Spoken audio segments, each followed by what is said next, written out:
Man, this thing, I'll go crazy. Ladies and gentlemen, I present to you Mr. Short Rock, Season 6. Yeah.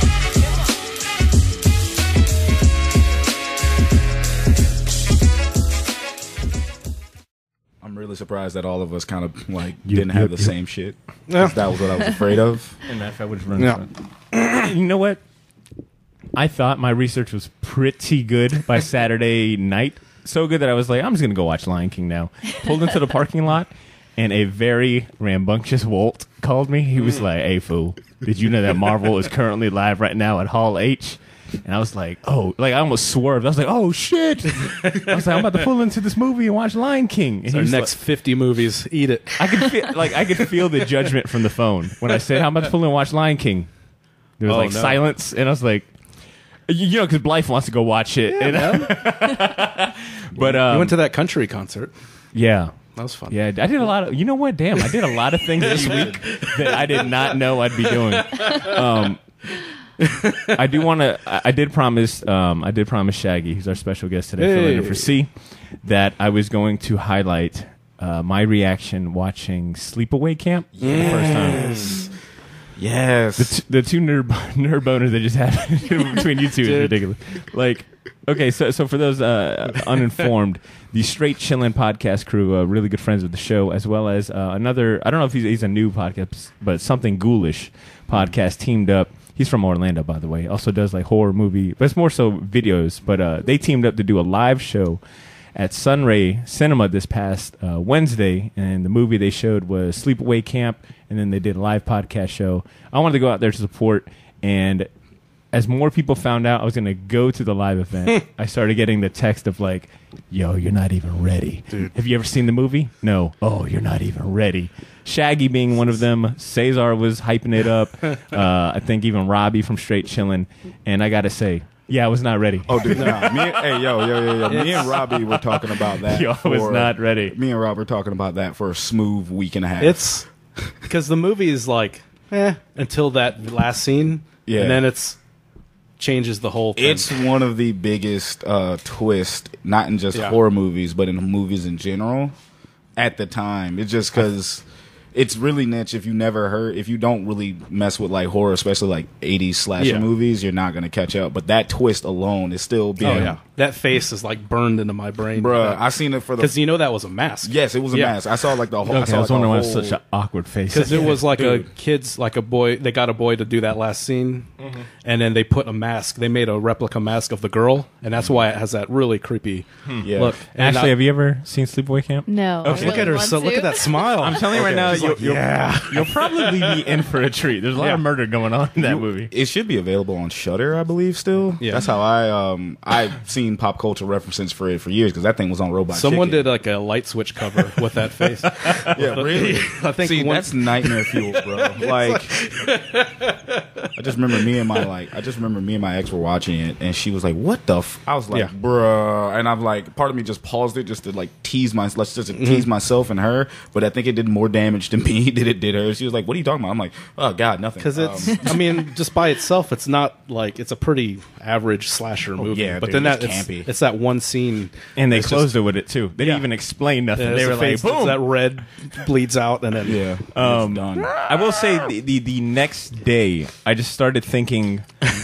More about it. Not just because how shocking it was, but also knowing what I knew of the reveal, how everything leading up to it like made sense. I was like, oh damn! Now that I know the ending, like that made sense. Like, oh, I can see why they did this. Like, it's like, and it got better the more I thought about it. I was like, you know what? This is actually pretty good movie when you think about like the psychological like impacts of it. But so let me ask, so really quickly, did no one spoil it for you? No one. Wow. That is brilliant. Yeah. Like, because that Ashley's like, I wish I would not spoil it for me. No, we can't. Like, look, that was the thing. And if you like, my whole thing was if you got it spoiled, and you still came out of it like that, I'm like, I was looking at Ashley. I'm like, yo, you still can see this and still be like, it's still very jarring. Oh God, yeah, it's still kind of because it even still gets me to this day. So I want to go ahead and shout out the Straight Chillin' podcast crew, as well as Something Ghoulish crew, and as well as Sunray, man. It's really nice to see that there's a venue that'll promote podcasts and let podcasters do live shows here in the city. So shout out to all three of them. Today's episode is brought to you by SPF, the ale of natural passion fruit flavor. Oh. Shouts out Goose Island, Chicago. Oh, wow. Oh, whoa, we got connections like that? Nice. Ed's been drinking Colt 45 for the last 3 episodes, so it's time to switch it up. Thank you, Shaggy. No problem. Well, I'm drinking High Life now, so my white trashness is on display. Yo, at that country concert, there was not I was surprised by the lack of Miller High Lifes and Bud Lights there. No Bud Okay, Light. so- Lime? No, not as many as I thought, man. Oh. So I can say Miller High Life because a lot people drink that in the hood, but like the Bud Lights, I'm really because I thought it'd be cans of that like everywhere. Nah. Anyways, man, I want to go ahead and jump into this episode because we've got a crap ton to cover. For our returning guests, yo, welcome back, Short Boxes. We got another episode for you. For our new listeners joining in, welcome to the Short Box Podcast. This is episode 256. I'm your host, Bader Milligan. I'm joined by Edmund Danzart. Yo. Ashley Laney Hoy is here. Hey. And filling in for Cesar is Shaggy Black this week. Yo, welcome, Shaggy. Wow, that was... yeah.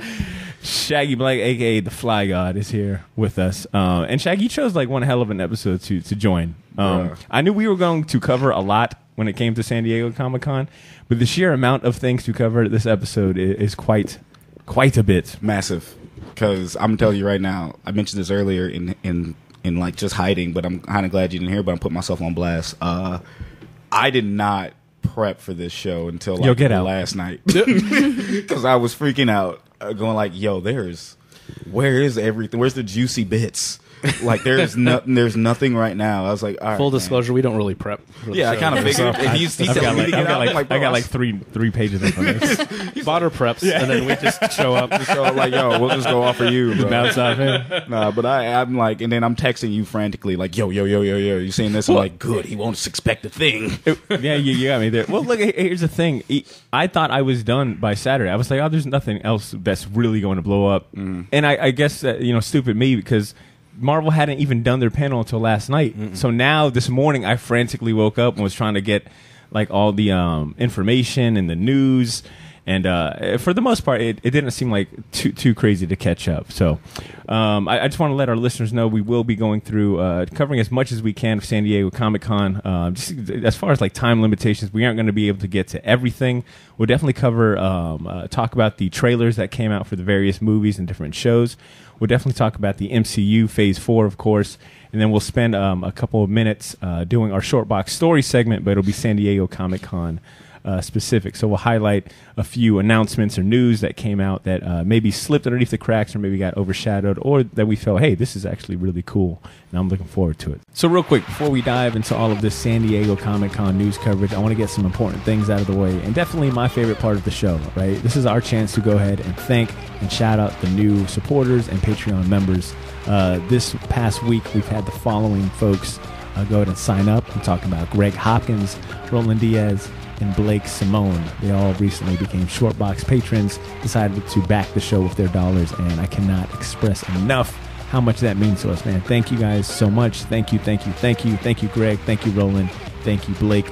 And for anyone listening that's interested in possibly supporting the show and our goal to produce more podcasts, live events, and merchandise, or you just want to lend a hand to offset some of the costs that it takes to run the best damn comic book and pop culture podcast, consider becoming a patron on Patreon. We've got bonus episodes, commercial-free episodes, weekly raffles, and merchandise all waiting for you. Visit patreon.com/theshortbox to take a look at the different tiers we offer. We're an independently run platform, so any and all contributions are appreciated. Once again, thank you to those three gentlemen that recently decided to join our Patreon and become Shortbox patrons. Check it out.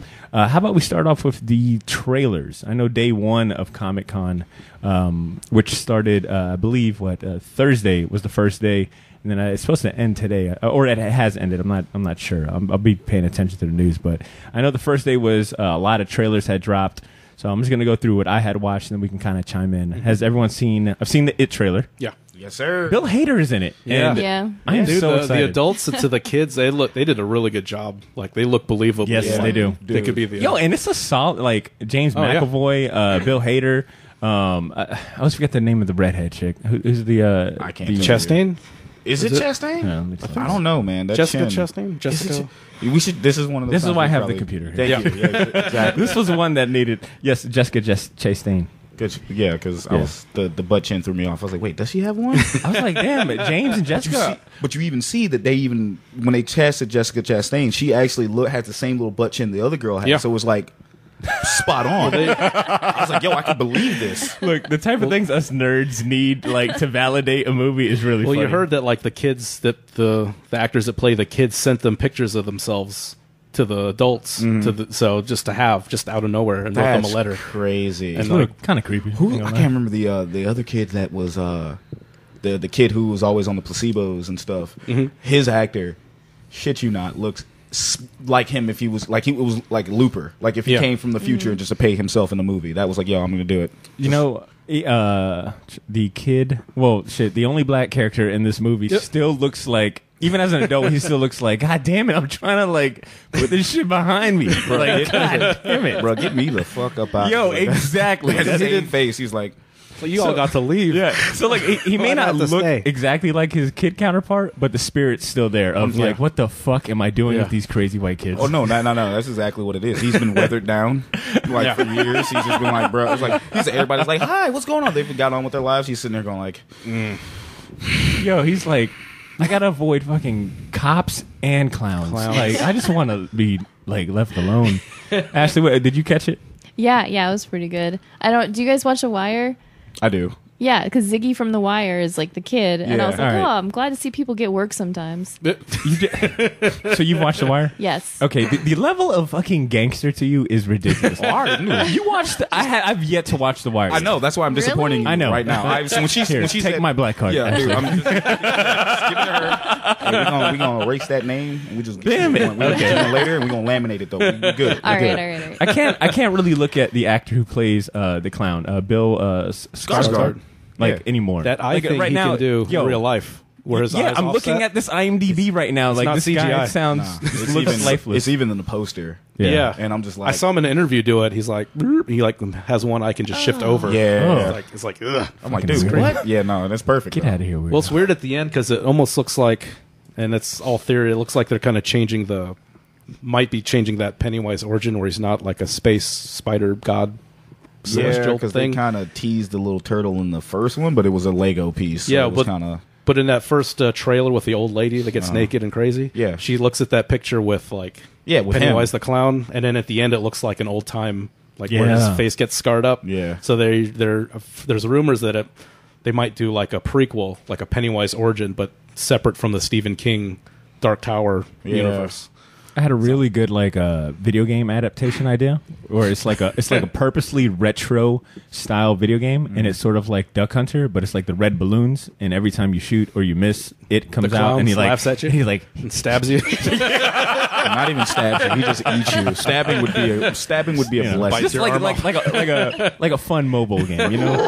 Be like, oh. All right, what else? Terminator: Dark Fate was another one I caught. Yeah, that was one of the things I was going to talk about at the end because that trailer, and I already know you're looking at me with the disgust too. So it's just like why? I'm out of the loop. I'm not like super invested in the franchise. So like Ed, that. would you want me to tell him? Or do you want to do the honors? You tell him. All right, sweet. So he's like, yo, this will suck. yeah, no. That's that's the little featurette they did, right? Where it's like they talk to the director and it's like behind the scenes. Yeah, stuff. but everyone gives James Cameron shit. Like the ones who remember, he's like, no, this one we're doing right after 2. Everyone gives him shit because like that's what you said when Genesis was coming out. Because you actually looked at it. Yeah. So I don't believe a word you're saying. Yeah.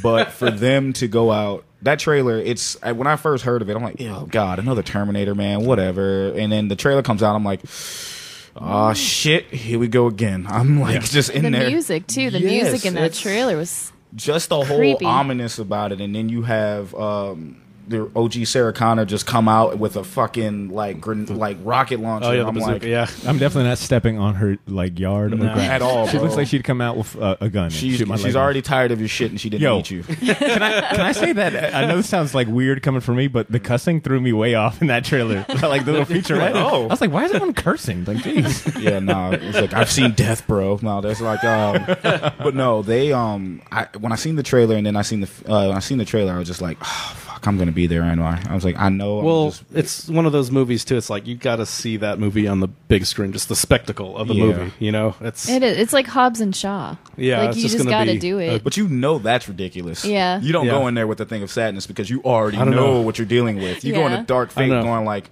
80-year-old Terminator's kind of ridiculous. it is. Like, come on. Terminator can age, but a part of you is like, this doesn't make any sense, but why am I buying my ticket frantically? Hey, everybody, it's your old pal C from the Shortbox Podcast. Listen, have I got a deal for you? Now, we don't normally push stuff on our show unless we believe in it. This is something that we believe in. Tolv headphones by Studio. With a modern Scandinavian design, they bridge the gap between style and technology with the fires of Asgard. And I'm going to be real with you. With 7 hours... Came in like a wrecking ball. Okay, Bonner, listen. Oh, my bad. We're recording the commercial now. Yeah. Okay, sorry. Anyway.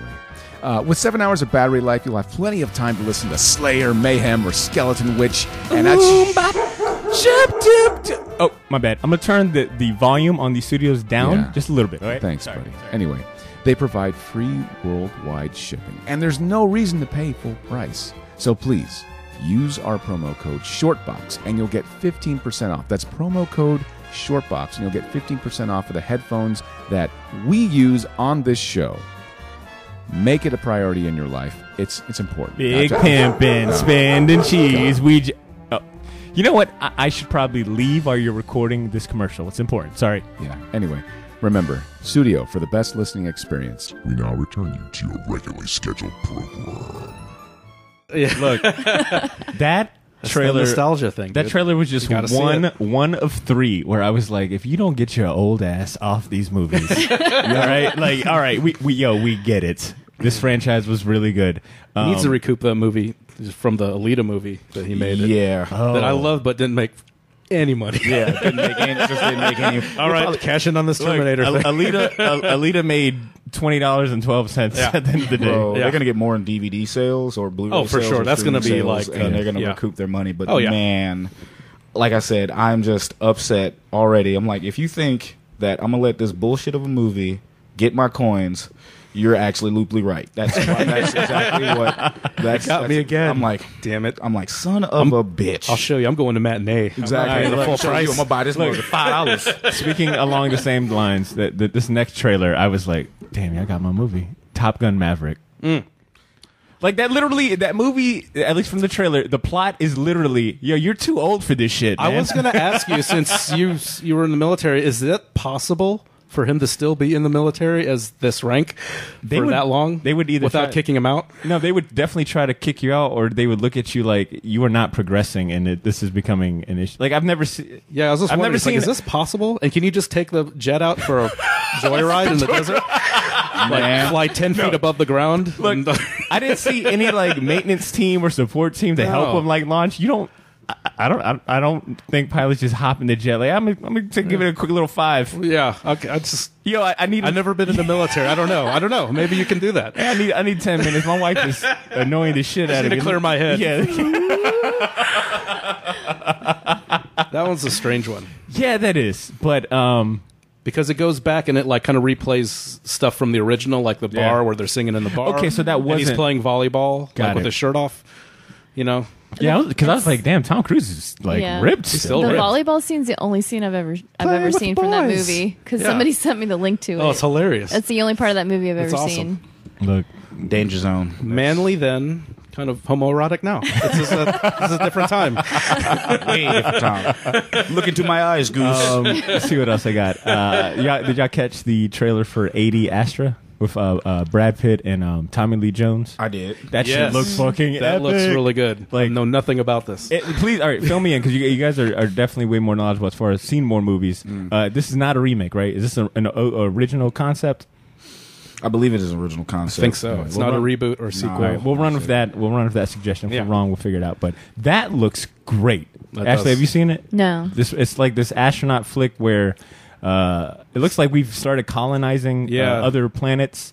Tommy Lee Jones plays Brad Pitt's father. Brad Pitt is like this He's established. gone like AWOL on Mars. and you're not it's like- sure why. Yeah. Man, it's a little He's strange. like, your father's been dead. And it's like, and then he actually meets him like, no, your Yeah. dad has like dipped out on you. He's like in Mars in a cave getting Yeah. crazy.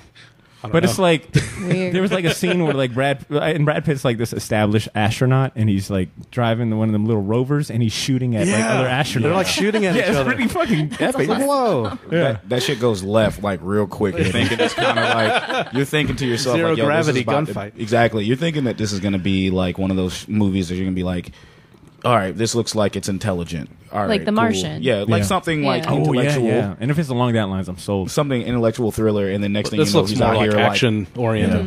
Mm-hmm. He's out there with a gun, holding sideways, capping other dudes, Shut and I'm these just tires like, out. what is this? Am I the only one that thinks that Brad Pitt is slowly starting to look a little bit like Clint Eastwood in the face?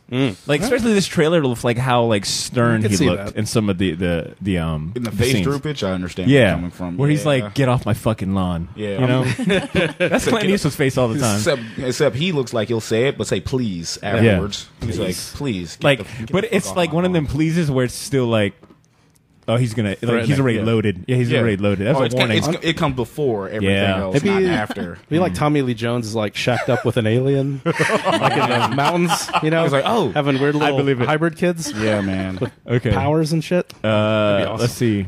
Damn, you know there was a lot of. Okay, this next trailer was another one of these. Like, get your old ass off this big screen. But this is your boy Ashley, Nick Cage. He's got that movie, A Score to Settle. Anyone see that trailer? And it's literally like I'll watch it though. The I'll plot watch or it. the title says it all. Yeah, it's a revenge. Looks like just a straightforward revenge movie. Mm-hmm. Yeah. and I hope he goes out over the top. He seemed kind of subdued in the trailer. Like how he was in Mandy. Yeah, If he gives me another Mandy, but I'll watch it. I want Wicker Man Yeah. or Bad Lieutenant Nick Cage. Okay, Like, there you go. Yeah. Oh my God. So we're just gonna move on. Yeah, I mean, There isn't really it much looked, to I say. mean, yeah. in the John Wick era, it's like, Yeah. okay, we'll see. You know, What was the name of that? Damn it, I forget the name of the actor. Shit, Bruce. Don't you dare say Willis. Yeah, Bruce Willis. Bruce Willis Oh. just came out with a damn revenge flick like 2 years ago, right? that was a remake. That was a remake, Death Wish? and it was trash. We're not going to Yeah. talk about that. Let's move on. Yeah, that was garbage.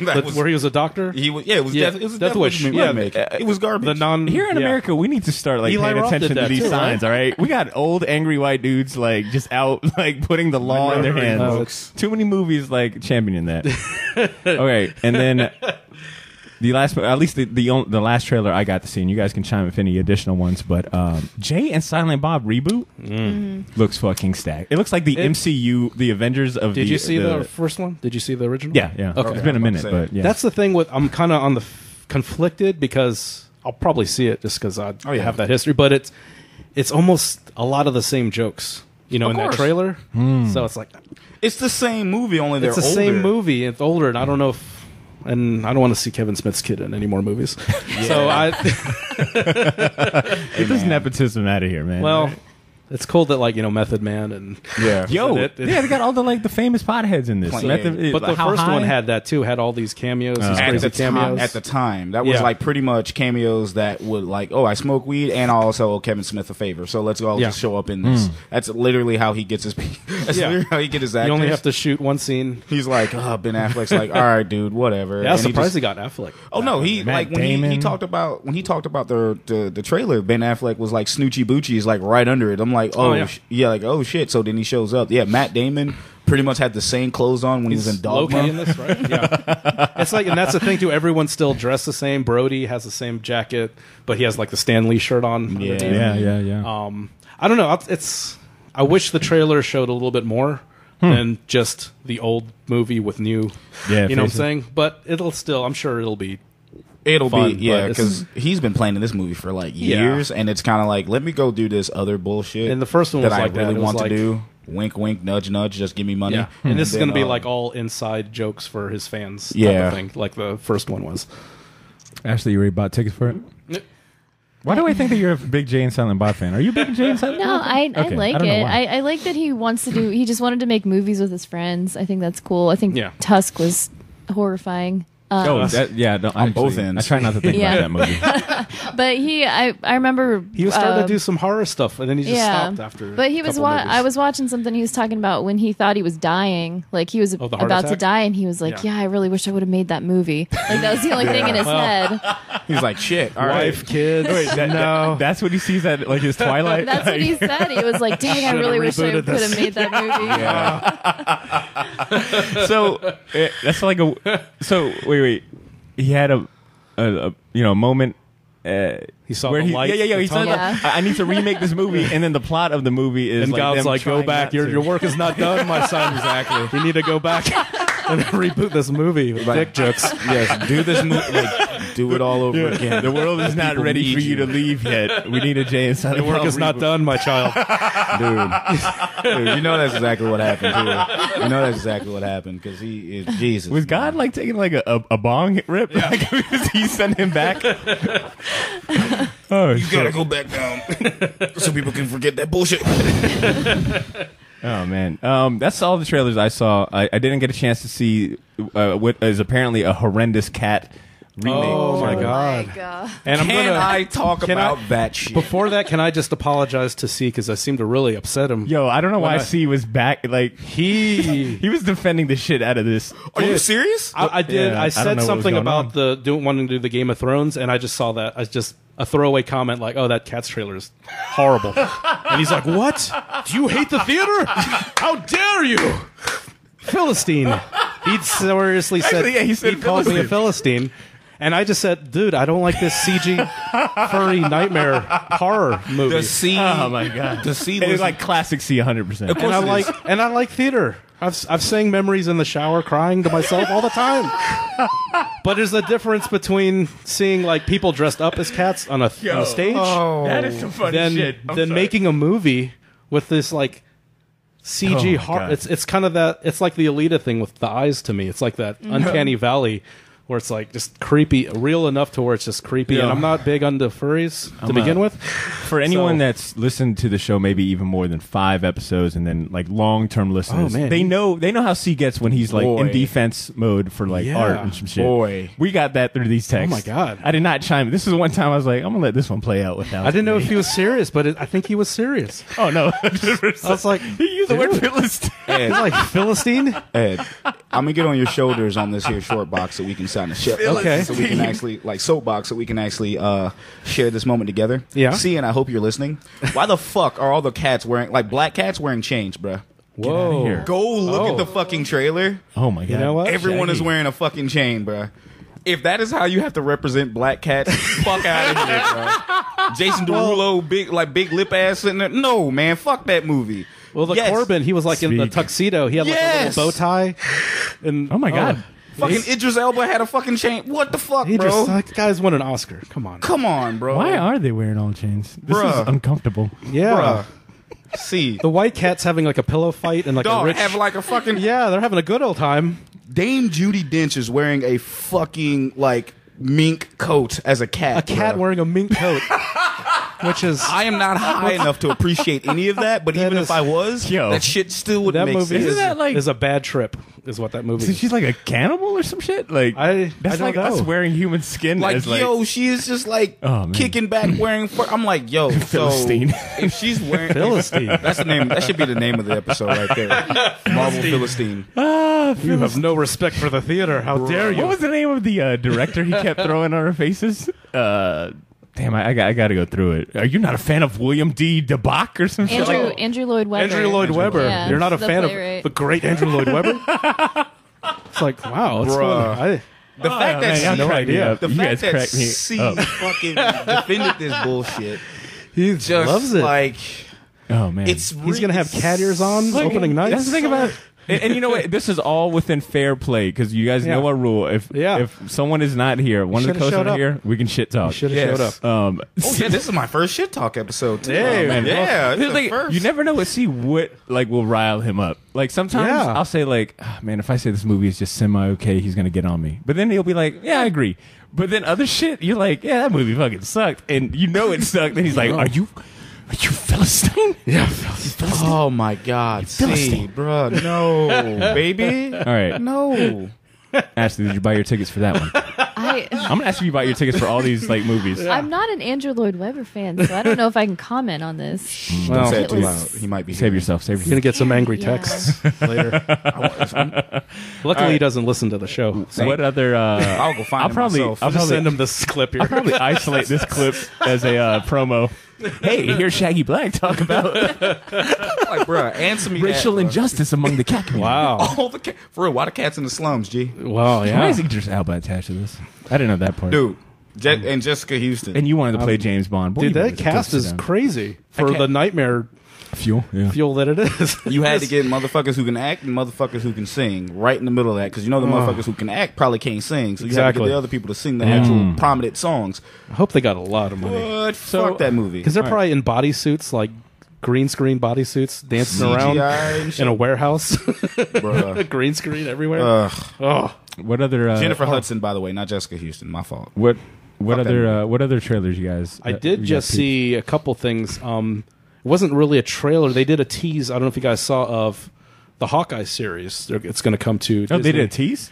But it was it's a non-tease tease because they basically used like the matte fraction. You know how Yeah, the covers I saw the were, logo. like- Yeah. So they used that logo, but they did like kind of like a shadow, like a silhouette of Hawkeye, and then they did a silhouette because I don't think they even cast Kate Bishop. and they had a silhouette of her and everybody. Wouldn't it logically be his daughter? I thought his daughter in the movie was named Kate. Because I don't know, because in the comic it's his like love interest. Yeah. But this Hawkeye is a totally like a family man. Yeah. Whereas opposed to that Matt Fraction Hawkeye is kind of an aloof. And the Matt Fraction Hawkeye did not have him go out to be a fucking assassin renegade. So No. we need to talk about that still. And they were saying that this will probably take place kind of when he was that Ronin phase, like before the end game. so you think maybe they'll go the redemption story route, Yeah, Yeah. that's what I'm thinking. And then there's I just like a saw Punisher type thing, like a Punisher and his like Disney's version micro. of Punisher. Yeah, Yeah. That'll be a weird. or Green Arrow. Yeah. Yeah. Exactly. Green Arrow's ending. Because the Matt pick it up. Fraction Hawkeye is far from kick ass or badass, in my No, opinion. he's It's like very like He's aloof, kind of. yeah. It's almost like a sitcom. It's like, Yeah. It almost felt like a sitcom. So I'd be curious how they're going to go about that, especially when they've established Jeremy Renner as like kind of a badass, especially Yeah. off Yeah. Endgame. Yeah. I wonder if they'll bring back the haircut. Oh yeah, that's sweet Yeah. too. There was so much good stuff in that run, though. Like even if they just took elements I of know. it, like Yeah. the Like the Russian, Russians with the tracksuits. bro Oh gang, my god, yeah. you got to. You have to. Pizza And dog. then I saw like if you're a fan of like the Amanda Connor Harley Quinn series, That's what I was gonna about. They're gonna do a animated series, which looks, for what it is, it looks like a fun, lot of cursing, but it's gonna be Yeah, I was gonna bring that one up too, Ed. Yeah. Because I know we're not gonna cover anything DC towards like that middle half of the show. Nope. So I was gonna No say, one bothers running the show. exactly. We're not gonna cover get it in now. Get it in now. When the MCU stuff came out, I was like, It's there we not. go. We got our 2-hour show. Mike is gonna be turned off. He's like, we got a turn show. It looks fun. It looks like a very fun show. Hella fun too, Yeah. man. The cursing doesn't feel out of place. No, if Surprisingly? you're familiar with the series, and which has been a very consistent series. Yeah. But yeah, it looks like a fun, and it's gonna gonna be on the DC World. What's the Yeah, app called? DC Universe. DC Universe. DC Universe. They'll I'm probably surprised do that I haven't- 3 episodes and cancel it. I'm surprised they didn't talk about Apparently the don't. fate of the DC universe. I think they kind of did, and I wanted to cover it because I know we covered it earlier, but no, at the same time, because fuck it, it's probably gonna turn into the Marvel show. The fucking He's already on his phone, like, Exactly. ignoring He's you. like, yes, Doctor Doom. No, what else is Doctor Strange doing? but yeah, they first off back to the Harley Quinn stuff real quick. They you see how they got like some of the cartoon, like Kevin Conroy, I think is still reprised his role as Batman in the cartoon. Yeah. I believe, and then it's a bunch of other great actors and actresses or Yeah. voice actors. They had and a pretty everything. good voice pretty cast. good cast. I was really like, yo, this is gonna be dope. When it comes to DC Universe and everything like that, one thing that I kind of see they're probably going to keep it open was they announced Doom Patrol gets the second season. Yes. Thank God. Yeah. They're doing the second season of that, but it's going to be on DC Universe and HBO Max. What is HBO Max? Is that new? That's HBO Max is pretty much Time Warner's version of Netflix. Huh. The reason why Fringe is no longer on Netflix is because Time Warner owns it, so they're putting it on their platform, which is HBO Max. Not only Time Warner owns Cartoon Network, like TNT. Wait. So is HBO Max going to be the Time Warner app? Yeah, it's pretty much the Time Warner. It's going to be why go for separate that from name? HBO Go. I think it's gonna be different from HBO Sons Go, of bitches. but it's gonna because it's gonna have I'm gonna have to ask another friend. You thought you was to going to be bump on the low? Bro, I'm already good. I'm already doing math with Disney Plus and this, and I'm like, yo, who's gonna have my this? Who can I God. bum off? I need of? more friends to bum off of. Exactly. I'm getting sick of my shit. That because what sold it from not only they have Friends, they have Fresh Prince of Bel-Air. They're getting Cartoon So Network wait, this is stuff. all going to be on the HBO Max? Well, that's such a weird name for other It's pretty much Time Warner. I understand why they called it that. So it's like it's pretty much everything HBO's Time, established name. Of everything logo. that Time Warner owned. Yeah. And HBO sound you're gonna willing to jump to anything that sounds like HBO. Sure. So Yeah. HBO Max, you just have everything in there. It's everything under the Time Warner banner in that flagship streaming service. I thought, why not go something like Warner Brothers Media app or WB or whatever? That's just I don't know. A different one, and I guess going back to Ed's point, it's an established thing. Sure. And if they do get rid of HBO Go and just replace that with HBO Max, or not HBO Go, is it HBO Go or HBO Now? That's HBO Go. HBO. God damn it! This is my problem too. I think it's get now. confused. HBO Go is like if you have a subscription to somebody. Yeah, HBO goes Yeah. if you can stream shows when they come on. And then HBO Now is like one of the other things that costs $15. Whatever the ones cost $15. By the time Disney Plus comes out, I'm gonna have one of those boards with a bunch of of my friends' faces and little strings. Like, okay, he's got the Netflix, but I've got to give him it's like currency at this Yeah, point. dude. I Yeah. know. Oh my God. Like, I'll trade you a HBO Go password for a Netflix and a Hulu. I don't want Hulu. A Showtime. All right, Hulu. Showtime. Like Hulu's You like throw that in. like Hulu, exactly. Hulu's like the back alley trade. Like if you're doing just doing that, like any sports nerd will get that. Hulu, you just throw in all right, I'll throw in Hulu too. Throw in Hulu. Yeah. Like big bet. I'll take that. So was there any other trailers before we get into the MCU stuff? The Picard trailer I did not catch that yet. was amazing. It looks really good. I don't like trailers too much. I don't like long trailers because then I'm like waiting for the scene to show up in the movie. But all I have to say is, like, as soon as they pulled Data out of the out of the drawer, box. I just It's got like, like goosebumps. I was like, all right, I'm gonna watch it. Yeah, they have like Data, like all disassembled, like Vision, like when he was disassembled, like in a drawer. Yeah. And then they have like 7 of 9 is in it, and he's got like a whole new crew, and it looks really interesting. Yeah. It looks different than what you would think a Star Trek show would be. Like where it's centered in one control room, and it just kind of it's. But I mean, A lot of Discovery I haven't watched much of it, but Discovery's been amazing. Okay. So you got to get another subscription or treat somebody. That's going to be on Prime too, right? It they is? do. Yeah, but you still have to have CBS. Because I know the trick that they do. Okay. Because I did that for Twilight Zone. They showed up on Amazon Prime, but there's a link to sign you up for CBS Access and through Amazon Prime. I'm like, you mother. I hate when they do because Amazon Prime does that with HBO too. Yeah, it's all up in there, and I'm like, That's son of a bitch. mother.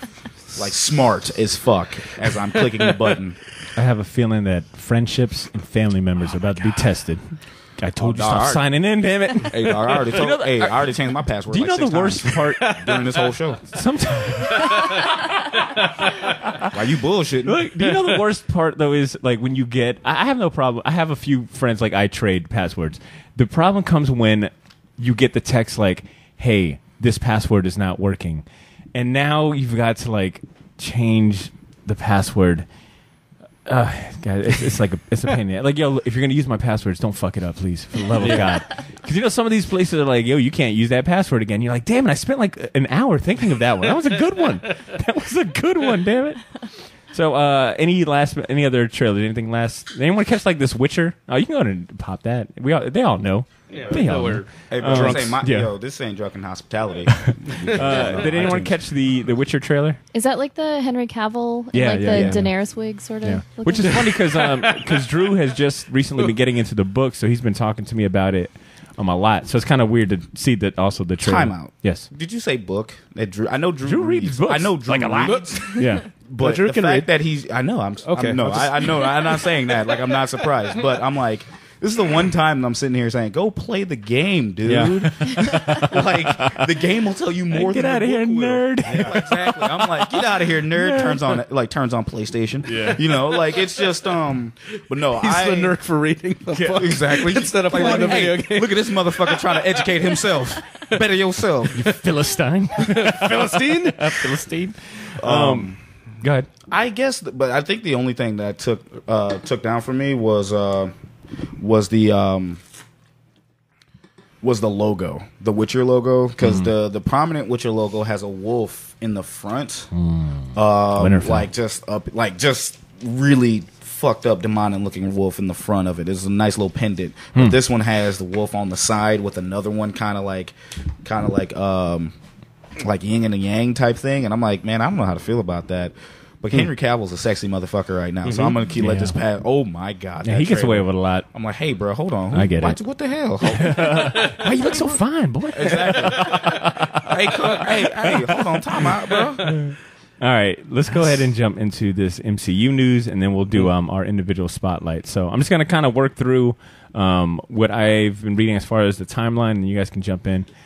So off the bat, we are getting... So let me take a step back. So Kevin Feige in the Marvel panel yesterday was essentially mapping out their Phase 4 in essentially like the next 2 years. I noticed like a lot of the movies they highlighted were coming out 2020, 2021. So they mapped out not only the film releases, but also the Disney Plus streaming service shows they're about to have. And it looks like off the rip, our first movie that we'll be getting is Black Widow, starting May 1st, 2020. That'd be the beginning of Phase 4. And I could have sworn we were going to get a movie before that, but... They teased it, like, since the Avengers, since she first appeared, but it's almost like...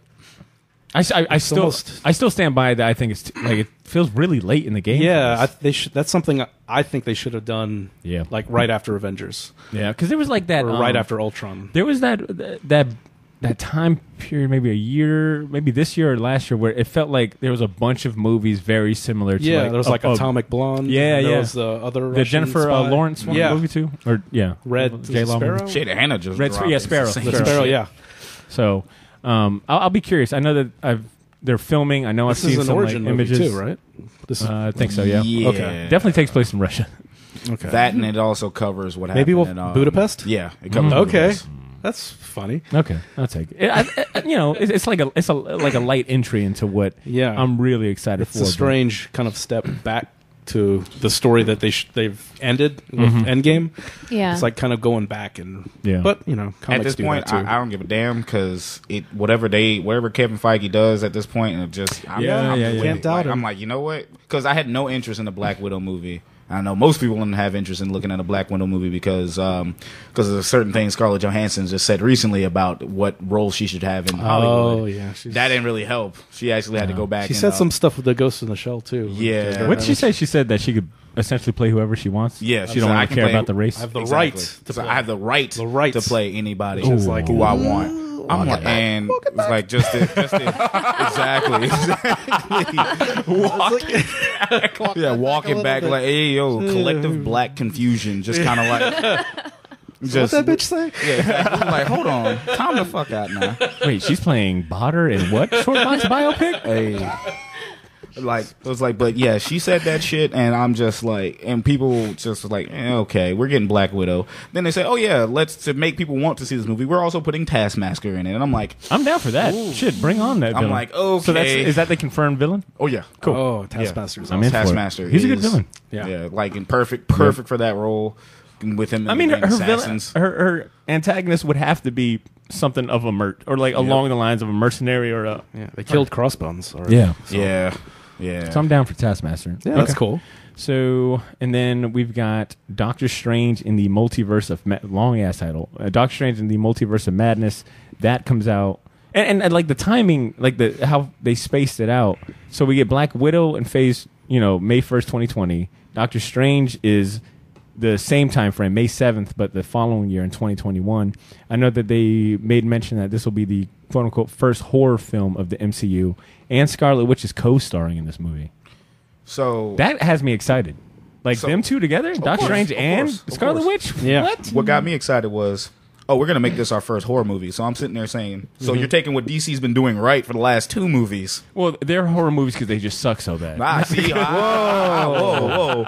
With Aquaman and Shazam being actually directed by horror film guys, and that's one of their better movies going forward. It's like, we're going to take that idea, only we're going to do it so much better than what they've been doing. Because it's like, look, man, we can only, they just started to say, no one's going to watch those movies. Like, holy shit, people watch those movies. All right, let's kind of take the same thing, and Doctor Strange is a perfect universe for that because holy shit, if this even gets me close, just a smidgen, a crumb of like Sumar-Garath, I'll be in all of this. Just an octopus, one-eyed monster, some Lovecraft stuff. Yeah, I mean, wasn't that when we did the review for the first Doctor Strange movie? I think that was definitely Cesar's gripe was that they could have went really wild with it, and it was a little more tamed. So maybe this is them like opening the can all the way. It's so open now. The door's wide open. Wide open. You see who the villain in this one is, right? Oh, help me. I'm getting a blank. Nightmare. Oh, Nightmare. Yeah. Is Baron in it? Baron Mordo? So Baron Mordo probably is in it, but he's probably not going to be predominant. But at the slow build. Yeah, slow build. Like he's like, maybe he got snapped and he. Yeah, maybe he got snapped and just like, okay, that put a damper on my plans. All right, so let me go and do that. All right, so just kind of thinking about Nightmare, because he's the ruler of a dream dimension. I bet you we get, because some of the things I liked about Far From Home was all of the Mysterio scenes, especially when they started playing around with like the different things they could do with that. I bet you they go full on, take that and run with it. They got to. Some people probably heard this. Ruler of a dream dimension. Oh, Mephisto. We're getting some fucked up shit, bro. It's like they found out. It's exactly. It's like they found out. They said, "Yo, that Far From Home shit with Mysterio was way better than Doctor Strange." It's a word bet. We're gonna crank that shit up, B. Yeah, crank it up. And when they accepted like magic as part of the, remember the first phase, they were like, no magic. Thor's not magic. He's just from. We're not gonna call this a Tesseract. It's science. It's science over there. I'm definitely excited to see Scarlet Witch in this because I think she will, like, her character will feel more home. That was always been like kind of like right with the other movies. She just kind of like the goth girl. Yeah, exactly. Hanging out with everybody. Just let me do some hand signals and then my power. Like they never really explain ambiguous. Her powers. Well, comics her powers are kind of ambiguous. Let's call them what they really are: gang signs. Doing their aerial gang signs and just like some shit. Just I just. I'm gonna write a comic book where it's Brother Voodoo getting pulled over by the cops. Brother Voodoo, and he's like, "Well, how come Scarlet Witch can do gang signs and it's no negative connotation?" Like I would none. I'm on a roll with these ideas. That would be cool if they had that bar, that Wizards bar. Yeah, where they all hang out. Yeah, it'd be cool if we got to see a bunch of like cameos from different, like like Brother Voodoo, would be great. or any of the other like magician or wizard type characters. Man, I got to thank for Brother Voodoo, but I'm gonna hold that off for another thing that got announced. But we good. Okay. Yeah. Ashley, did you have anything to chime in for this Doctor Strange? No, I'm just excited to see how far they're going to push it because it's going to be PG-13. Oh, it is. I mean, they wouldn't do it rated R. No damn hard. Yeah, no. But like visually, they can make it terrifying. Oh yeah, yeah. I mean, so I'm excited to see how far they're gonna. Pretty crazy. Yeah. Not just that. Most of the popular, unfortunate horror movies now are PG-13. They're not like stuff like The Conjuring and stuff like that. They're PG-13. They just want more scary as hell. Well, they just want more a wider audience, a wider net. Yeah, you can do a horror movie PG-13. Yeah, The Ring was PG-13. That was pretty it freaky. really? Yeah, that first Ring was PG-13. I didn't know that. If you think about it, there's not a lot of gore in it. It's just a lot of just tension. Yeah. But it's So it can definitely work. It can work if you do it right. Especially you got the budget to do that, man. Oh yeah. CGI budget. Oh yeah, just scaring that holy hell out of you. Just like, oh my god, and but the nerd next to you is not scared. Just like, oh, you don't know who that is, do you? Like, Jesus. So kind of speaking about Scarlet Witch, the other thing they announced was WandaVision is coming to the Disney streaming app in 2021, spring 2021. the title of that is a little funky. It almost sounds like a Nickelodeon thing. Yeah. WandaVision. Yeah, you know. WandaVision. They didn't really have too much like to say about that, other than the lead actors for both roles will be reprising it in a Disney streaming service. So or a series. I know one thing I sent you. I think this was no. Yeah, okay. The entire Phase 4 is a mixture of the Disney series, and the movies. Yeah, okay, and that was my thing too, because I won't lie. As far as expectations go, I think I was really looking. I thought it was going to be a lot more things announced. I did. I mean, a lot of this stuff we've already knew about. Yeah, that's true. I think. I mean, we for sure have heard about the Scarlet Witch, the WandaVision stuff, the Falcon and Winter Soldier. I think we knew about the Hawkeye. I think we've spoken about the Loki. Loki. I think we talked about Loki the animated was the first one What If. announced. Yeah. So I was expecting more new titles coming out, but I will say what they did touch on, I was really like Eternals. Like I think we knew about a rumor about it. That's crazy. But for them to announce the casting, I was shocked. I am so excited. I was shocked to know that we were getting Eternals that early, because With a that's full like cast. with the full cast that early. Because like after Black Widow, we get Eternals that same year. Go completely opposite direction. From I'm like, whoa, spy movie to cosmic crazy. Because this could have been, because you could have had Eternals be your Avengers at that point. Yeah. But you didn't do it that way. I saw such a deep cut too for like non-comic man. and like even among the Living comic book, Tribunal where they mentioned him in Doctor Strange. So we're gonna see this guy. That's well, gonna be even crazy. among like comic heads like us, I think Eternals still isn't like the most talked about. No. Like that's like just like my dad. It's like, mythology stuff. within a mythology. It's like mythology within the Marvel universe. Yeah, it's like you don't really talk about it online. Like only it's like the book of Genesis where everything gets it's don't go that far back. And the premise for those Eternals is they are a group of almost demigods created by the Celestials to be on Earth to protect it against deviants. I think is the name of like the warring faction. Yeah, it's basically like a good versus evil. Like, and the Celestial was referenced in Guardians. One where it's that city is in nowhere's in the head of a Celestial. Yeah, Celestials are what you would almost equate them to like also like demigods or just kind of the creators and what of the universe. Lead up to like a Galactus character. Man, you're gonna. There's so much possibilities, dude. We're getting Rob Stark as motherfucking Icarus. Icarus. Yeah. Richard. So let's go down the because that casting was phenomenal. I will say that about the this panel was hearing the casting was probably the most important part. The titles we kind of already knew. Oh, they're doing this and that. But we got Richard Madden attached to the Eternals. We got Kumail Nanjiani as Kingo. Brian Tyree Henry. My man, let's fucking go, son. My man's in the MCU movie. Do you know how happy that made me? Like, all I know him from is Atlanta. He had that voice acting in Into the Spider-Verse as Miles' dad. He was in Child's Play recently. Thank you, Child's Play, and I know he was in one other one I cannot fucking think of.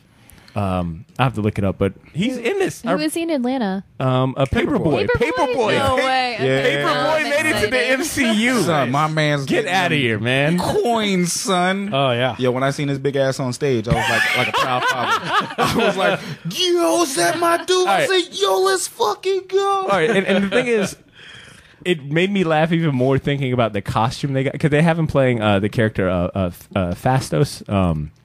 And I mean, all of these Eternals is a Jack Kirby creation, so all of their costumes in the comic books are ridiculous. Oh, multicolored, weird kind of like circular patterns. Like the headgear alone is pretty wild. Like armor, robes. Yeah. So when I looked up who he's playing exactly, I was like, oh, this is gonna be fucking funny to watch him fit in. But I'm really excited for that. And then of course we've got Salma Hayek as Ajak. That actually makes a hell of a lot of sense. Explain that. Why does it make sense to you? Because one, that character Ajak is traditionally a male, so they're doing kind of a gender bend, which I'm fine with. But I don't know if is Salma Hayek like compared to? I thought she was kind of like a rom-com actress. Nah, man. And I could be completely wrong because you can if I don't think about it right. Desperado. Not even that, dude. Dust Till Dawn.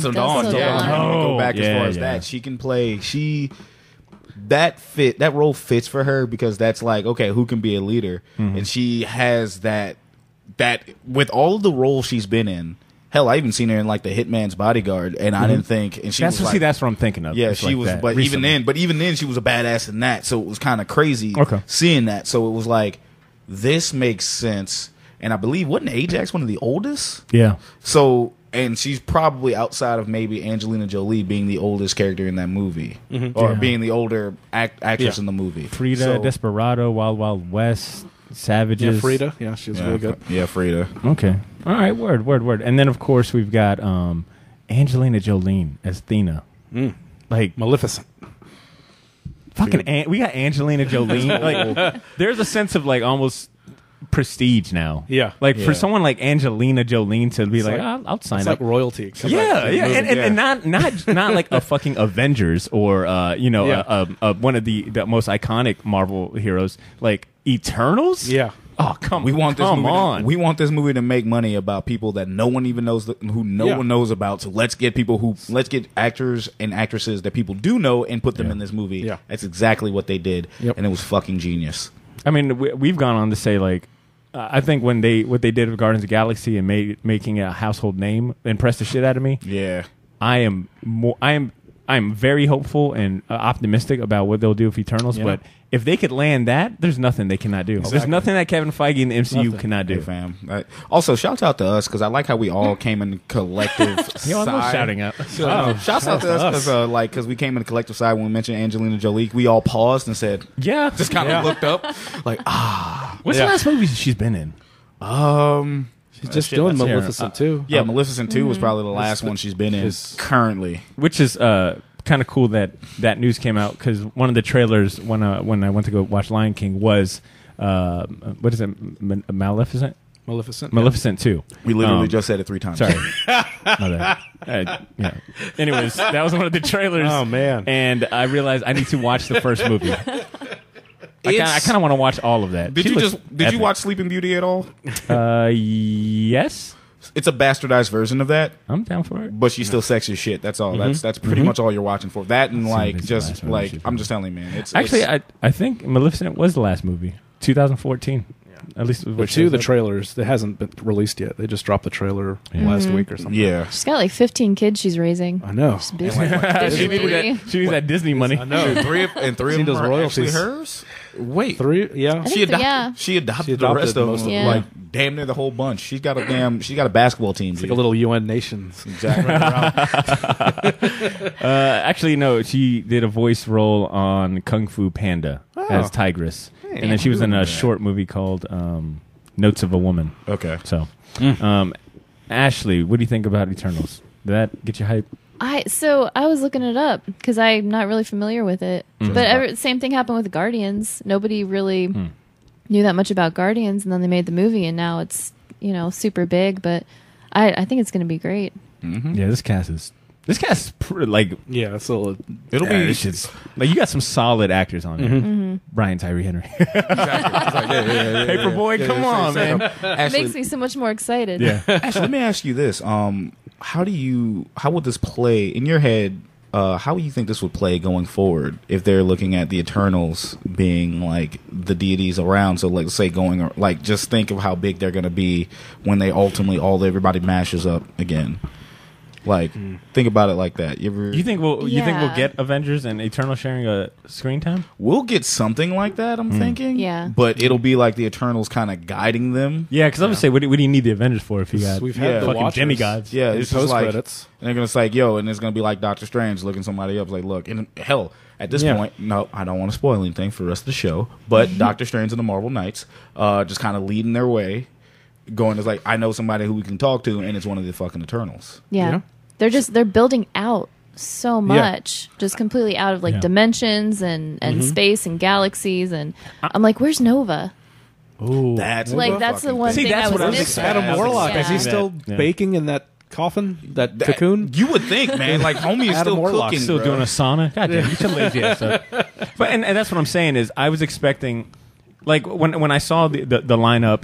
And then Shaggy, you had texted me like, "Hey, everything that was released yesterday, that's going to be Phase 4. The things that we had heard about, like Black Panther 2, Guardians 3, I think there's one more. I can't think right now. But Fantastic Four. well, definitely those are going to be Phase 5. So, Phase 5, and I was thinking like, oh, where's the Nova? Like I was expecting that for this announcement, but I'm fine I mean, with they this. have the Nova Core and already. It's like, what are they waiting for? Like, it's right there. Yeah. And I'm actually a little to Ashley's point. I think one, I'm for all of this. Like, hey, we've got like a whole we got the space stuff going on. We got like the Avengers stuff going on. We're building this out. I'm almost fine like if they treat them things separate. Yeah. So that way when they do a big event, it feels like it's got some I guess like stakes at hand. Like that big shit. Yeah. Like you don't necessarily need to do another Endgame where it's like all of the MCU heroes together. Like I wouldn't mind if like the space titles had their own equivalent of like an Endgame. Speaking of space, Yeah. has everybody seen Far From Home? Yes. Yes. Okay. If though I wish Steve was here for the spoiler alert, motherfucker, but I'm not. I'm sitting in his chair and I'm not gonna say it out of respect for him. But the scene with the end credit scene with Sam Jackson is oh my god, I'm doing a barter right now. No. You're doing a Shaggy. You're doing a Shaggy, not a barter. Baby, nah, you just literally did He was it. on. Are you talking about the end credit where he's like on the space sword and all that? Yeah, with sword, and I'm thinking that's literally what he's going up there to go start.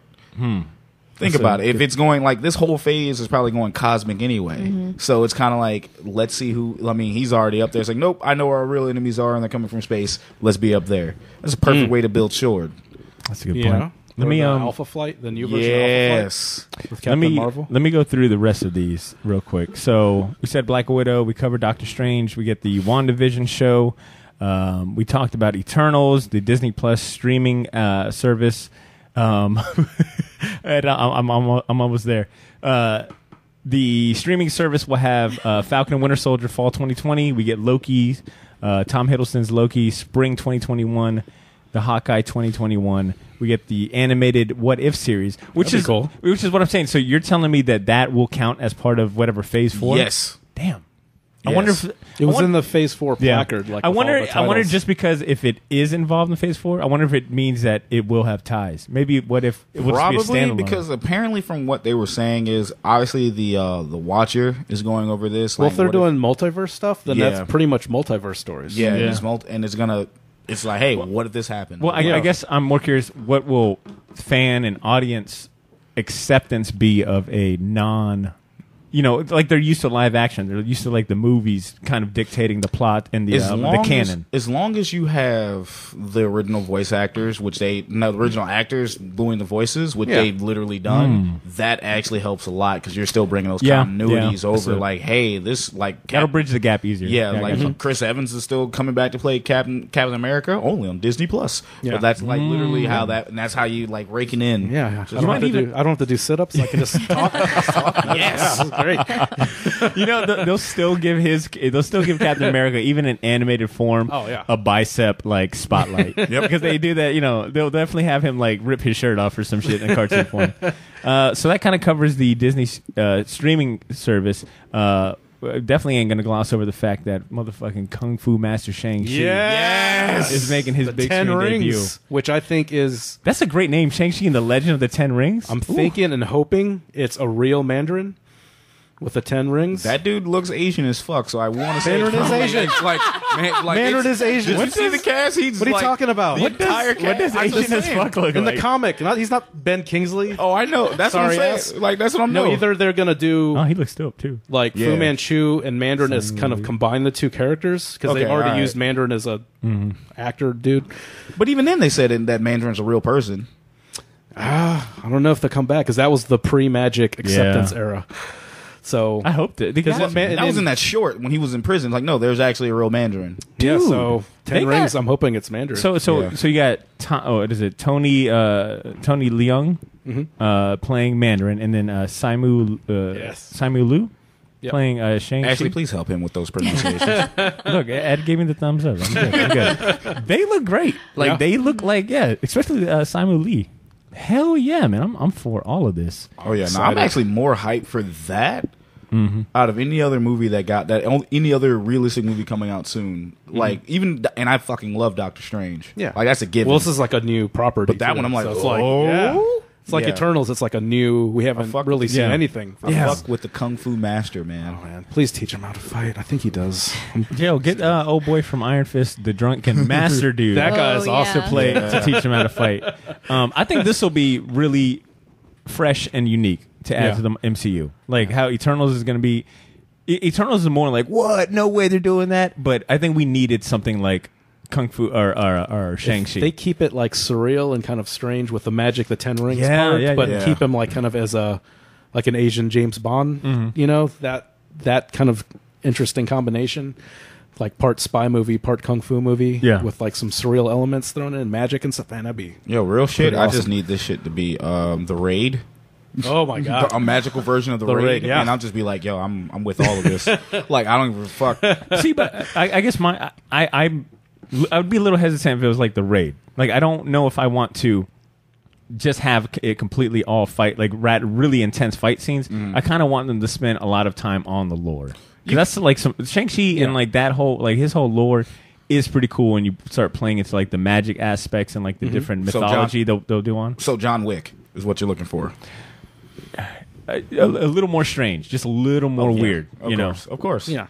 So 10 rings, magical like, John Wick. Yeah, 10 rings. If it isn't Mandarin, like that, that's the first thing I think of with I think of the 10 rings. Yeah, no, that's always Mandarin, dude. So either he's gonna have those 10 rings, and they're gonna kind of retool the Fu Manchu character because pretty racist character.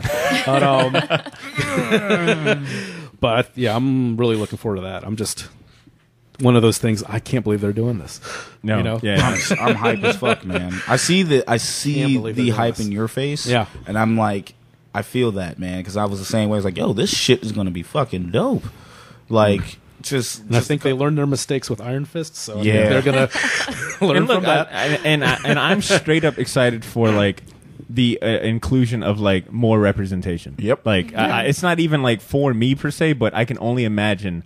Like it's been needed, you know. The only Asian American actors we've had in the MCU has been like Wong and Wong under a pile of rubble. I think. Whoa! Respect Wong. Chill. I like Wong. And you know, awesome. and you know, we didn't even get the. Like not even the Eternal one was like cast as as and that was kind of like a slap in the face, but it was one of those things like you get even slapped, though she nailed it. That's what I'm saying. You got slapped, and you're like, all right, you get that one. You did good. You get that one, but Wong, bro, hold on, bro. That's the king of Mister. That's Mister. A word. That's what y'all got going on. I'm gonna kick it back. Wong's awesome. It's just the scene in Doctor Strange where he's lifting up this thing. He's like, yeah, let's fight. And then the next scene, he's under a pile of rocks. That was dead. It's like, come on, I didn't even like swing this. Why you think my man? Why you think come on, man? Why you think my man don't lead a stoop no more? He's just like and then under a pile of rocks. My man say, nah, I ain't leading. Come on, man. Good, man. I got buried under a pile of rocks. I'm good. Ashley, I'll go ahead and let you introduce the other movie since that was your spotlight one.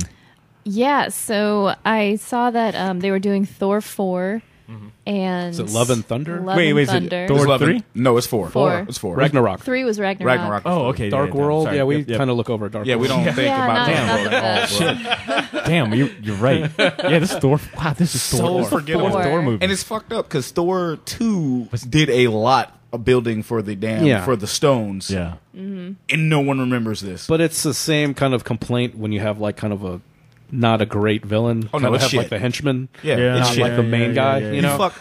Rest in peace to my man Malekith. Yeah. You just what I'm saying, man. Yeah. Just So like, cool jeez. in the comics. Oh, not super cool. great on. No. Well, go ahead. Yeah, so it's the same director. It's Taika Waititi.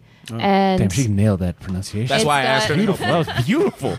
it's got notes on Chris Hemsworth. It's got Tessa Thompson, Valkyrie in it. And it's got Natalie Portman, who's going to be Jane Foster, who will be Lady Thor. It's like I'm done with Marvel. You can be Thor.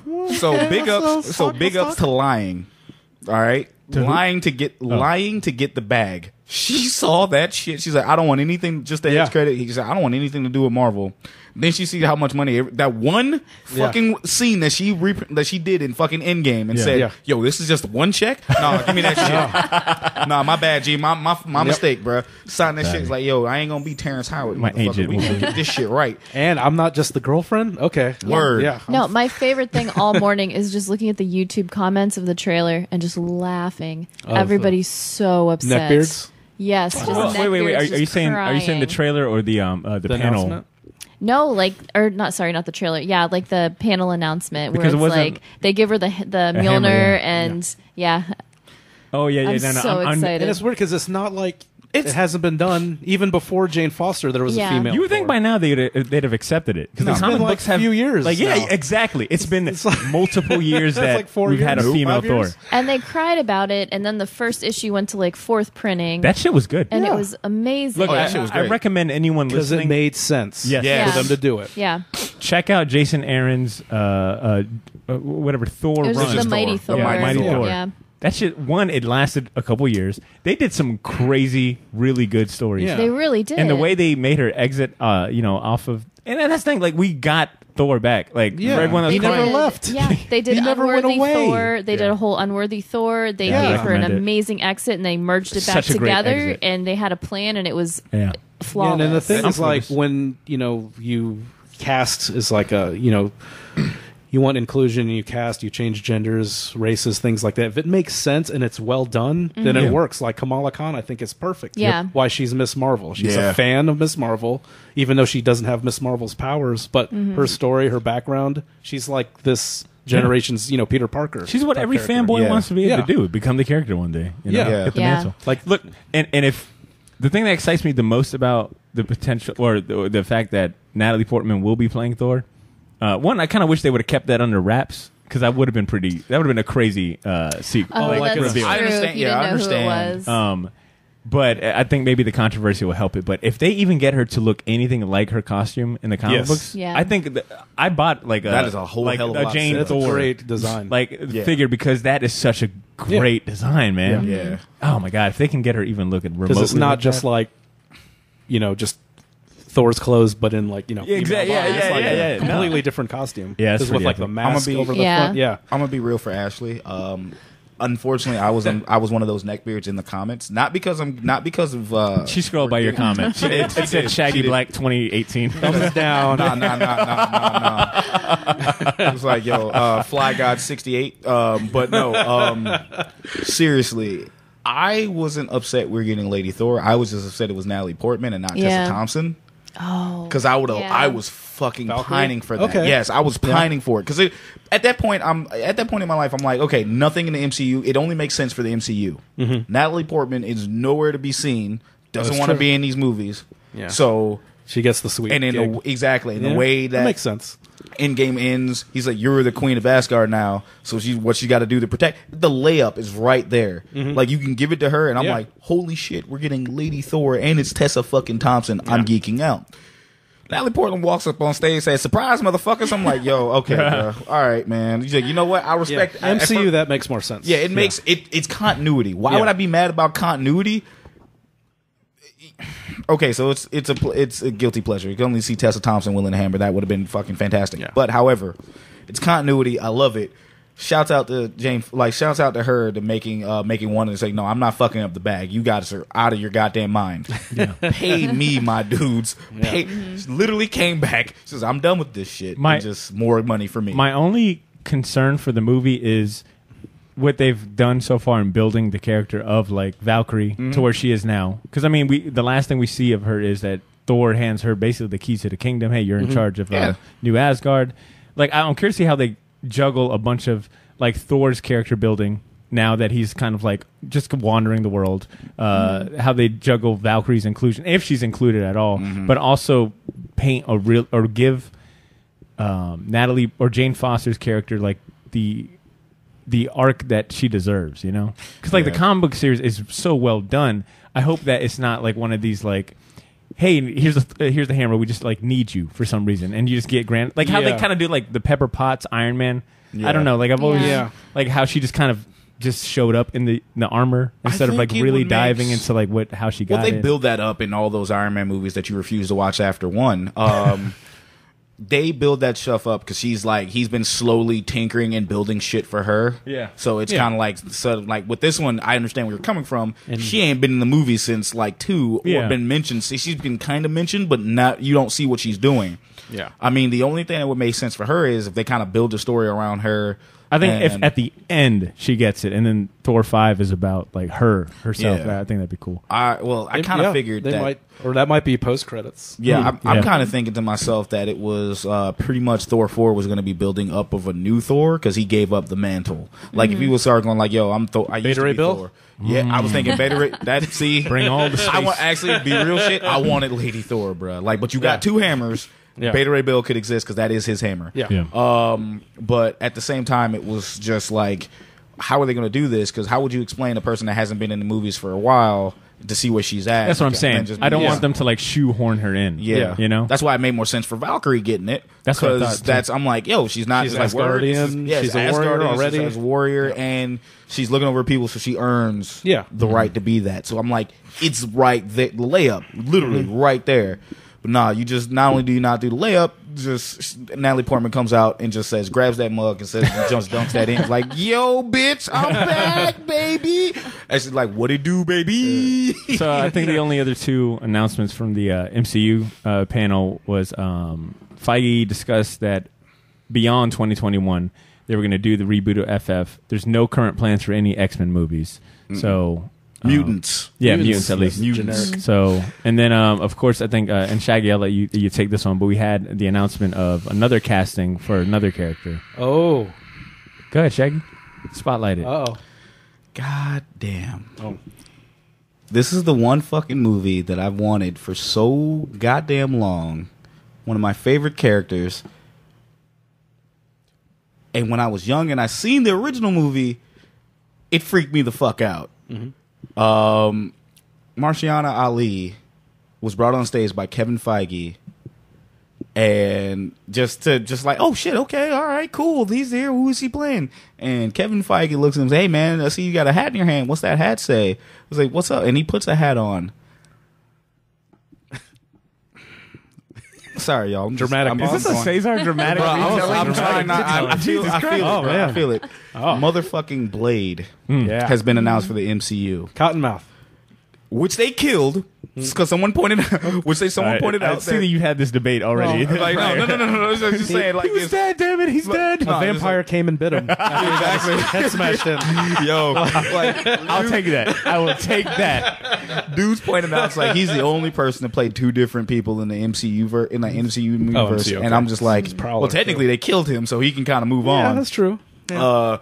But Marvel be treating like the Netflix stuff like it's not happening. Yeah. That's kind of what they say, but they just like, yo, we're not doing anything with it. But they know it happened, it existed because they mentioned it. So the way it goes out, that's what happens. But this motherfucker walked up on stage and just put on that Blade hat, and as hype as everybody else got for Black Panther, I got hype for fucking Blade. That is the shit that got me into every little fucking nerd shit that I was into. Because not only was it comic booky, it was edgelord as fuck, and I'm all about both. That shit. First off, I'm like, yo, hashtag put Wesley in, you cowards. This is what I'm saying is if you're not gonna bring Wesley to be actually Blade, you can have him to shit. You can actually have him be Brother Voodoo, That show would up be in cool. Blade or show up in Doctor Strange. Or Get a guy that's won a couple Oscars. exactly. Or you say fuck it, have him play Deacon Frost. Okay. You are really intense right now. Like Bro, the amount of curse words, the amount of curses. I'm like, all right, yo, he's Legion of or that Just- I'm hoping opens the door to that Elsa Bloodstone Legion of Monsters. That's why I was saying Marvel. Morbius. That's why I was saying Marvel Knights. You see what Yeah. I'm saying? You saying Morbius? I want Moon Knight. This Moon close, Knight too? This Yeah. close to getting a crazy yeah, dude in yeah, a coat. Like Yes. this fucking close. Yeah, I gotta. When you sent me that news, I got pretty hype. I mean, he's a fantastic actor. Yes. like he's Oh, been yeah. in. That is a get. Like everything he's been in has been. It's like we even said like when he died halfway through Luke Cage, that was it. like a big That's when the show declined. I didn't even Yeah. watch the second season. You could after point that. it on a graph, like, okay, this is where everyone stopped watching. But he's phenomenal in anything. Like even if the overall product isn't that great, his parts you're like, oh, he killed it. and Like, he's he nailed Prowler too, right? Into the Spider-Man. it. Yeah. Yeah. Yes. Yeah, yes. He's great in that. Man, Bro, I'm not pretty only- hyped. Did you hear about how he actually got that role? Which one? The Prowler? Blade. Nah, Blade. How? So after he got the Oscar for the Green Book, he showed up. He called Kevin Feige Oh, he He called Kevin Feige directly, asked for a meeting, got a meeting. He says, tap the Oscar on the phone? Exactly. He was like, yo, word, I got pulls now, son. Hey, listen got to clout. this. He said, you hear this? He's like, He yo, mailed him the. you hear this? That's the Oscar, baby. He mailed him the Oscar, Bro. There was nothing else in the showed box. up. He showed up. He says, I want to play Blade. Damn, That's awesome. what Feige said. He's like, he called me up Yeah. and said he wants to do Blade. that's cool. And sure as shit, we got it. And I'm like, if that's not putting your dick out on the table, Oh, yeah. and declaring your manhood, 100%. say, Yeah. yo, I want Blade, son. Yeah. Dare you to make it without me. Exactly. All I'm saying, like I said, a lot of the things that came out of this panel weren't like super ground. Like there was ground. Like that's pretty groundbreaking. Yeah. But Yeah. I was expecting a lot of like new, like the Novas, the Moon Knights, those type of announcements. But I am happy with what we got because a lot of the casting news was really exciting. That's just what got me. Yeah. I will say this one thing. It seems that this phase of MCU is going to focus more on like characters rather than at least as far as I know, an overarching connecting story. Yeah. Like it doesn't feel like we are working towards an No. end game. It feels like they're like, hey, we're trying to establish new characters into the MCU. There's no connection. We just want to build characters up. Yeah. I mean, how do you guys feel about that? Better direction, or do you guys favor more so the I think the it connection? frees people up to do different stories. Where if you're not tied to like an overall theme, I think because I love some people don't like it, but I love multiverse stuff. I love Ditto. alternate realities and things like that, and they're starting to play with it. They're even using multiverse as a term. But I think that gives you more freedom to craft different, unique stories where you're not worried about continuity, tying every other movie with unrelated characters at that point, and try to tie everything in on one overarching Yes, storyline. yeah. You can't do that. That's impossible. No. I don't know if I would want to sit through another. They did it. 10 years. They did. Yeah, they already exactly. did Oh, it. no. We're definitely going to have this shit that we want in our lives. We're going to be dead for, and our kids are Yeah. going to end up having it. Because, we're not. I realize I'm going to be 80 by the time Secret Wars drops. And will I be in the theaters? You By the damn time skippy. Adam Warlock comes Bruh, out. by the time he comes out of his incubation. By the time he comes out of his Where's incubation. everybody? Oh, they're all dead. It's like, oh, they're all dead. Ashley, what do you think? Are you in favor of what is so far looking like to be a focus on single movies rather than overarching? Yeah, because I do, like they were saying, I like the idea of it being open. Because there's going to be so many movies, and you just want, you don't want to have the same feel for every movie. Yeah. And so I think that this is, Cosmic movie is going to feel different than like a Black Widow. yeah, Also, exactly. the TV show is going to run a hell of a lot different Yep. than this movie here. So Yeah, like martial arts movie. I think it's cool. Yeah, they're definitely like putting the right seeds for different categories. Martial arts, the whole horror. It seems like this phase might introduce more of the horror. genres. Yeah. Genres of movies. What all this solidified for us is everyone at this table is going to find a way to get Disney Plus. Oh, no. 100%. Who's getting it? Who am I bumming off on? I want to go ahead and actually take our break now, and then when we get back, we'll go ahead and incorporate our individual San Diego Comic-Con spotlights with our champion season. So let's go ahead and go on break. But before we do that, I want to shout out both Mecca the Marvelous, who had an awesome performance Friday night for the Waves 904 music event, and also Matt Vigo, who's a Shortbox listener, a member of the Shortbox Nation. He also goes by Deathstroke. That's his kind of music performance name. He's actually providing the music for this episode. I got to hear it being played at Spliff's Downtown for their monthly beat battle and showcase night, which is always organized by Mass Appeal. So big shout outs to Mass Appeal, big shout outs to Matt Vigo, big shout outs to Mecca the Marvelous. We're going to play this track. We'll come back and read some emails, champion season, and talk some more San Diego Comic-Con. All right, stay tuned.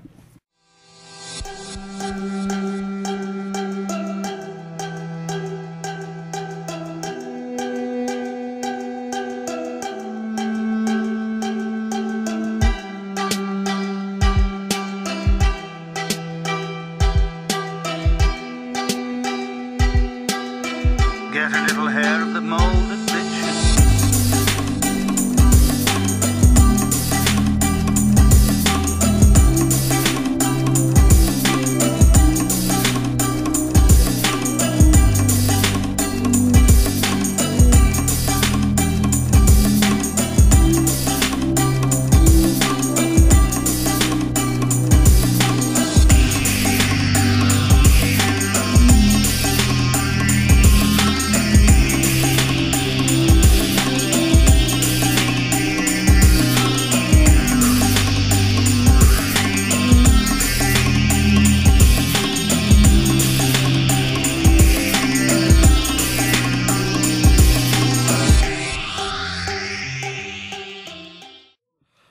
every time an episode ends. Yeah, because you know it's not coming back. Yeah.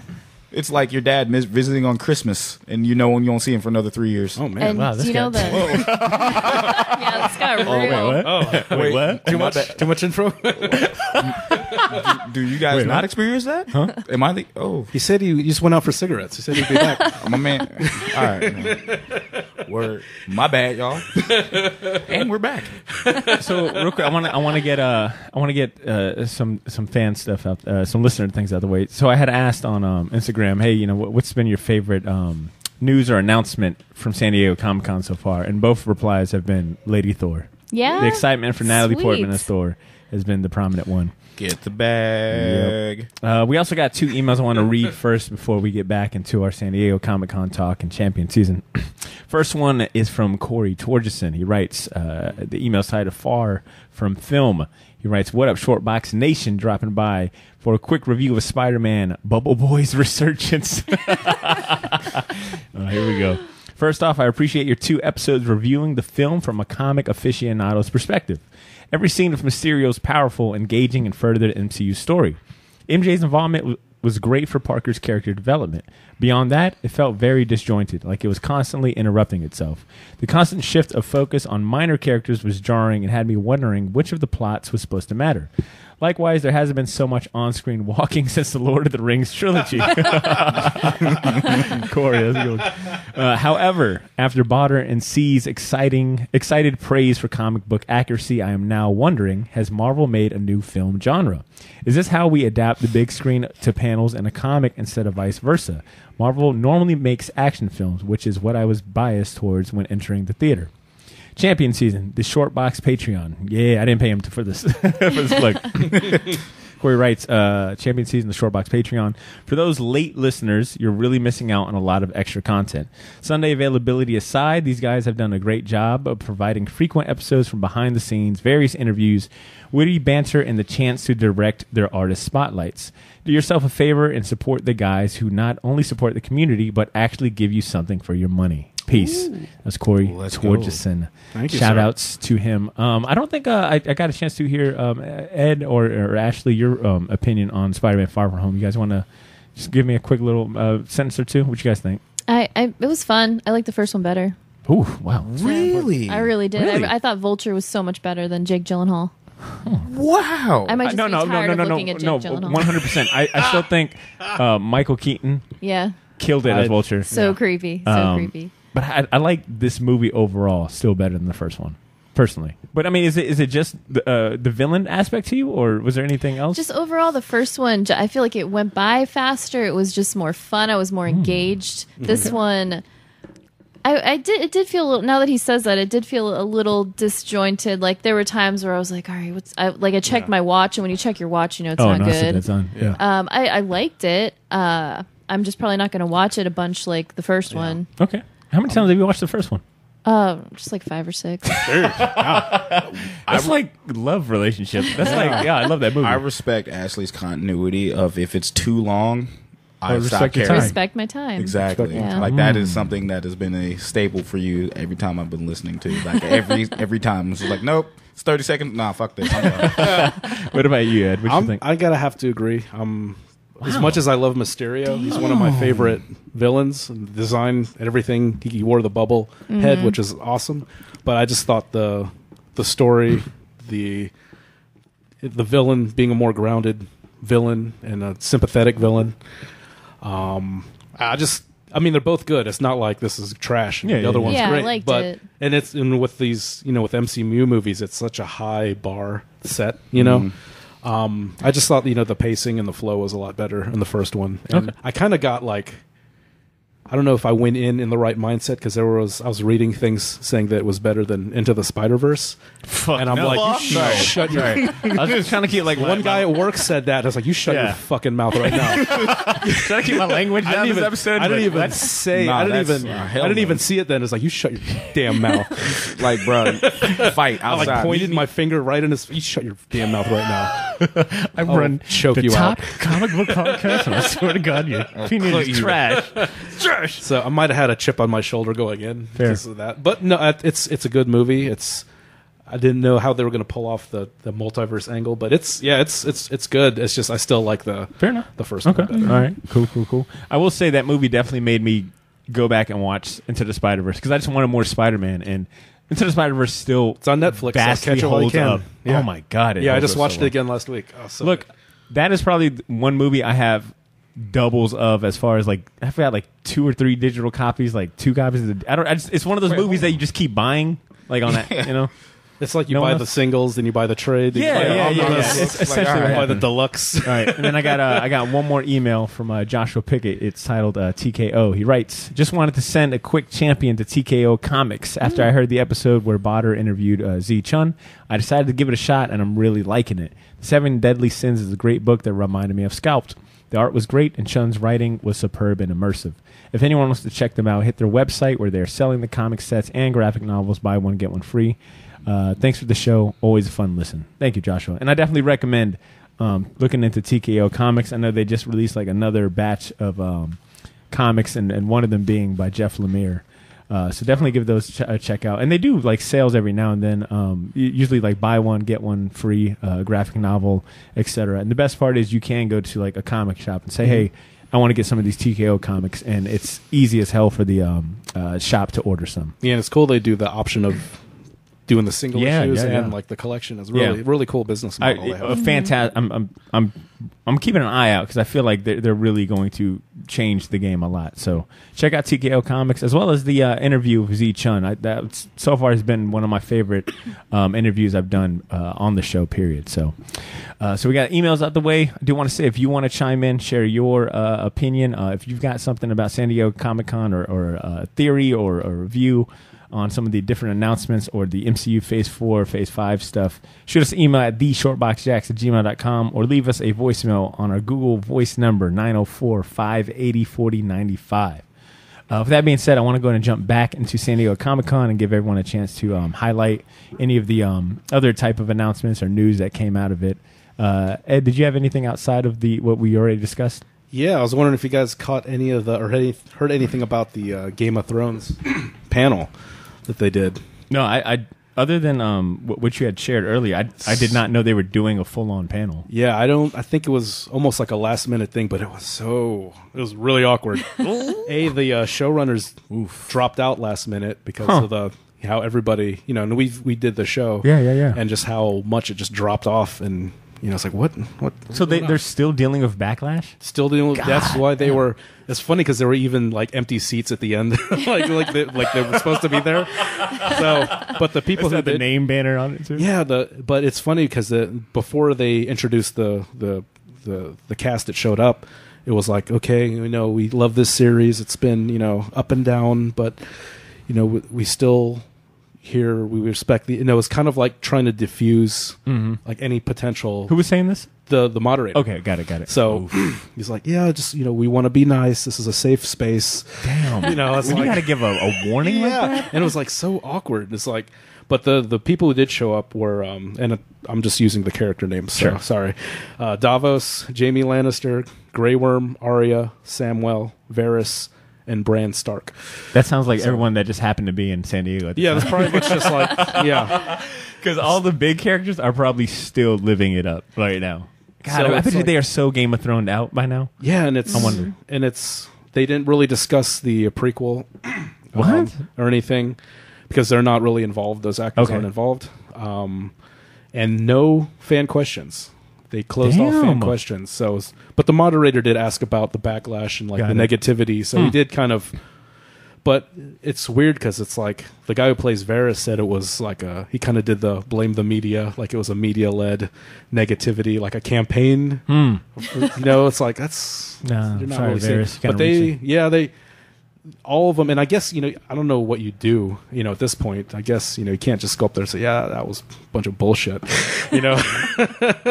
But everyone kind of downplayed the negativity and kind of just said, "Oh yeah, it was a great experience. It's changed my life." What you would normally think, but anytime that was brought up, they like really downplayed it. It was kind of like so. They didn't really talk about the prequels.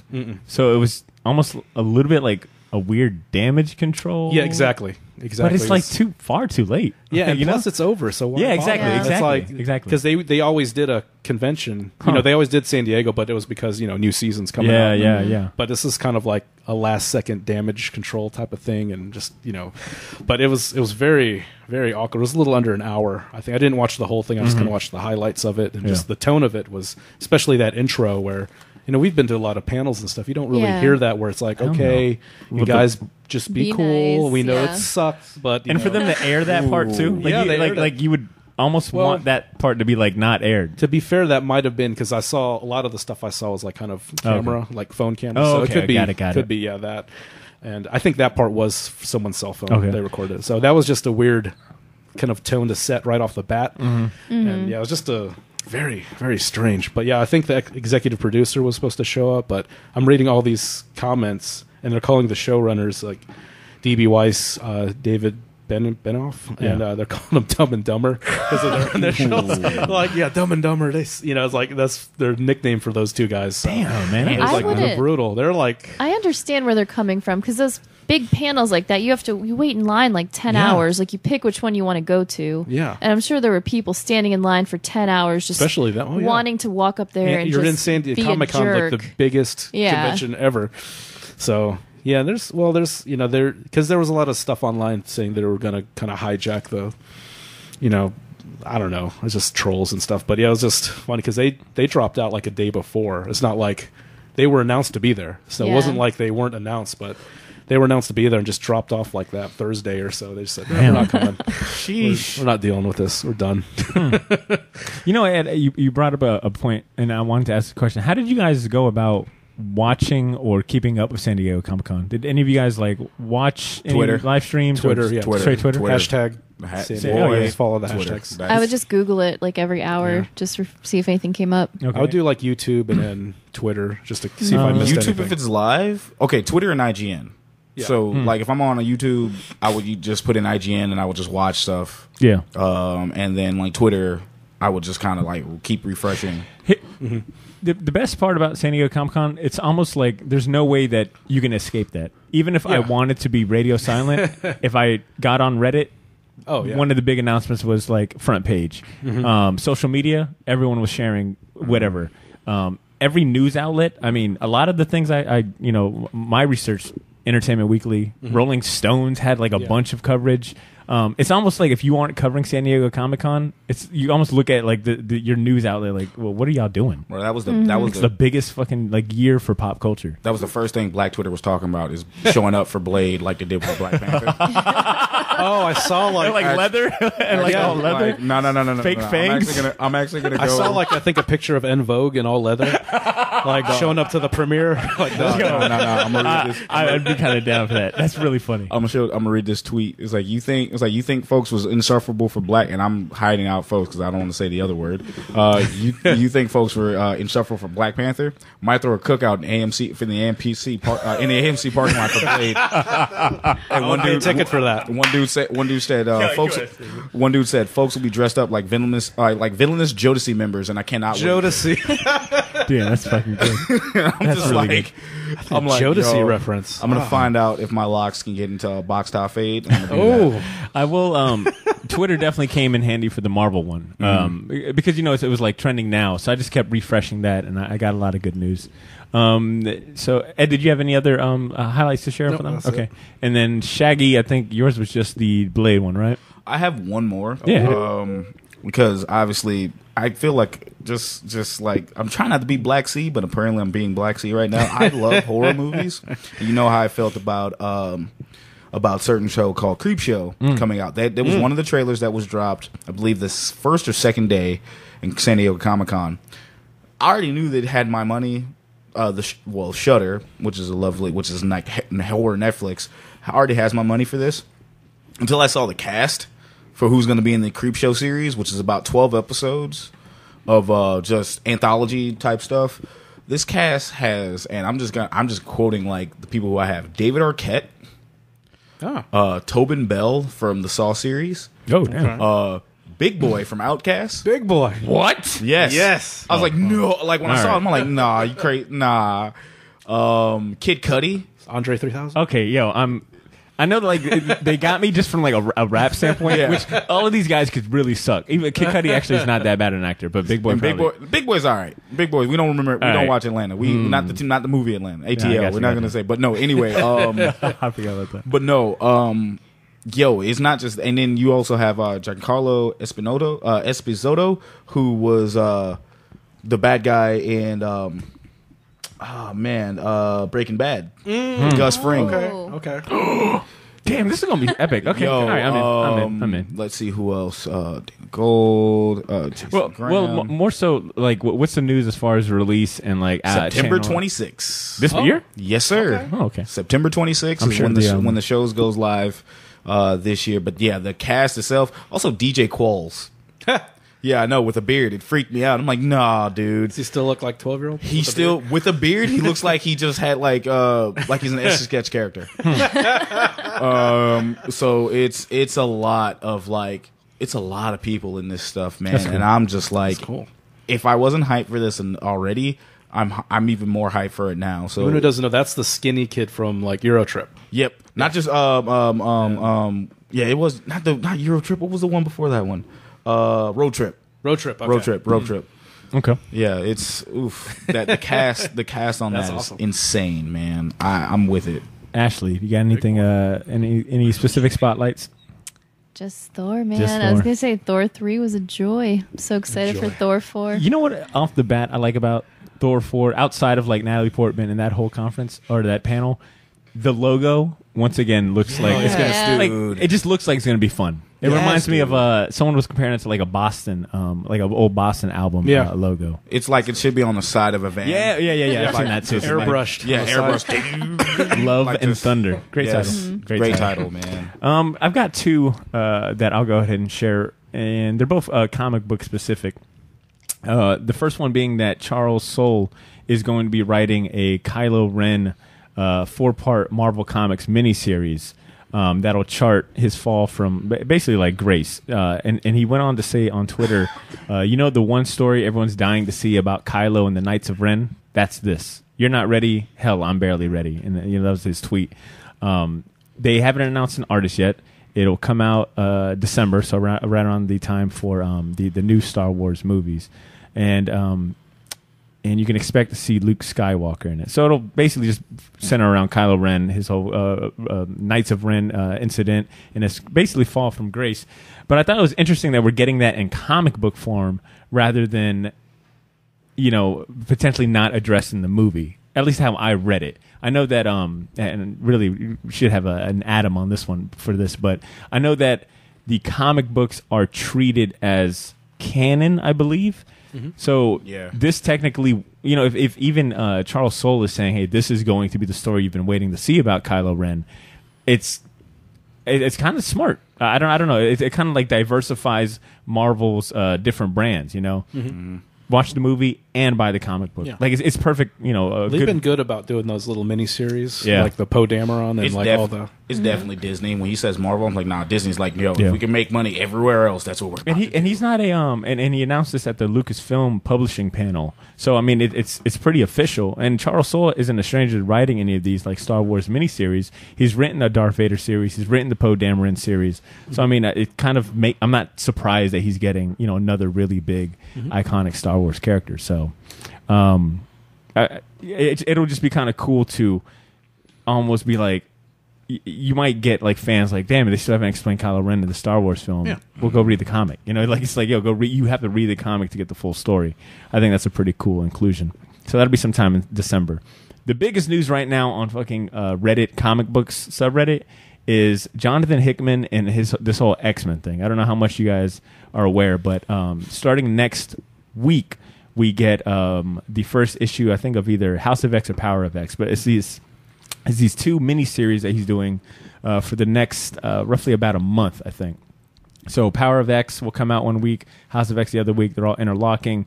And essentially, these stories are laying the groundwork for a whole new world of X-Men stories in years to come. It's almost like they brought Jonathan Hickman in to like completely revamp all of the X-Men lore. And the end goal will be they're calling like after House of X and Power of X like this new era of X books, like the dawn of X books. So he's got a new X-Men series coming out in October, which he's writing. So it's a pretty. I know I'm pretty excited, just based on like Jonathan Hickman's track record of like awesome fucking world building books. I mean, you've got the Image stuff like East of West, Manhattan Project, his Marvel stuff. I mean, come on, Avengers, New Avengers, Avengers Secret Wars. So for him to come in and do X-Men. Like all the promo art I've seen, I think it's like RB Silva doing the artwork. Like all the promo artwork I've seen looks amazing. He's like combining like characters that we know with alternate reality versions, like multiverse versions of them. And I think the X-Men books have been needing, like at least you know how hardcore that fan base is.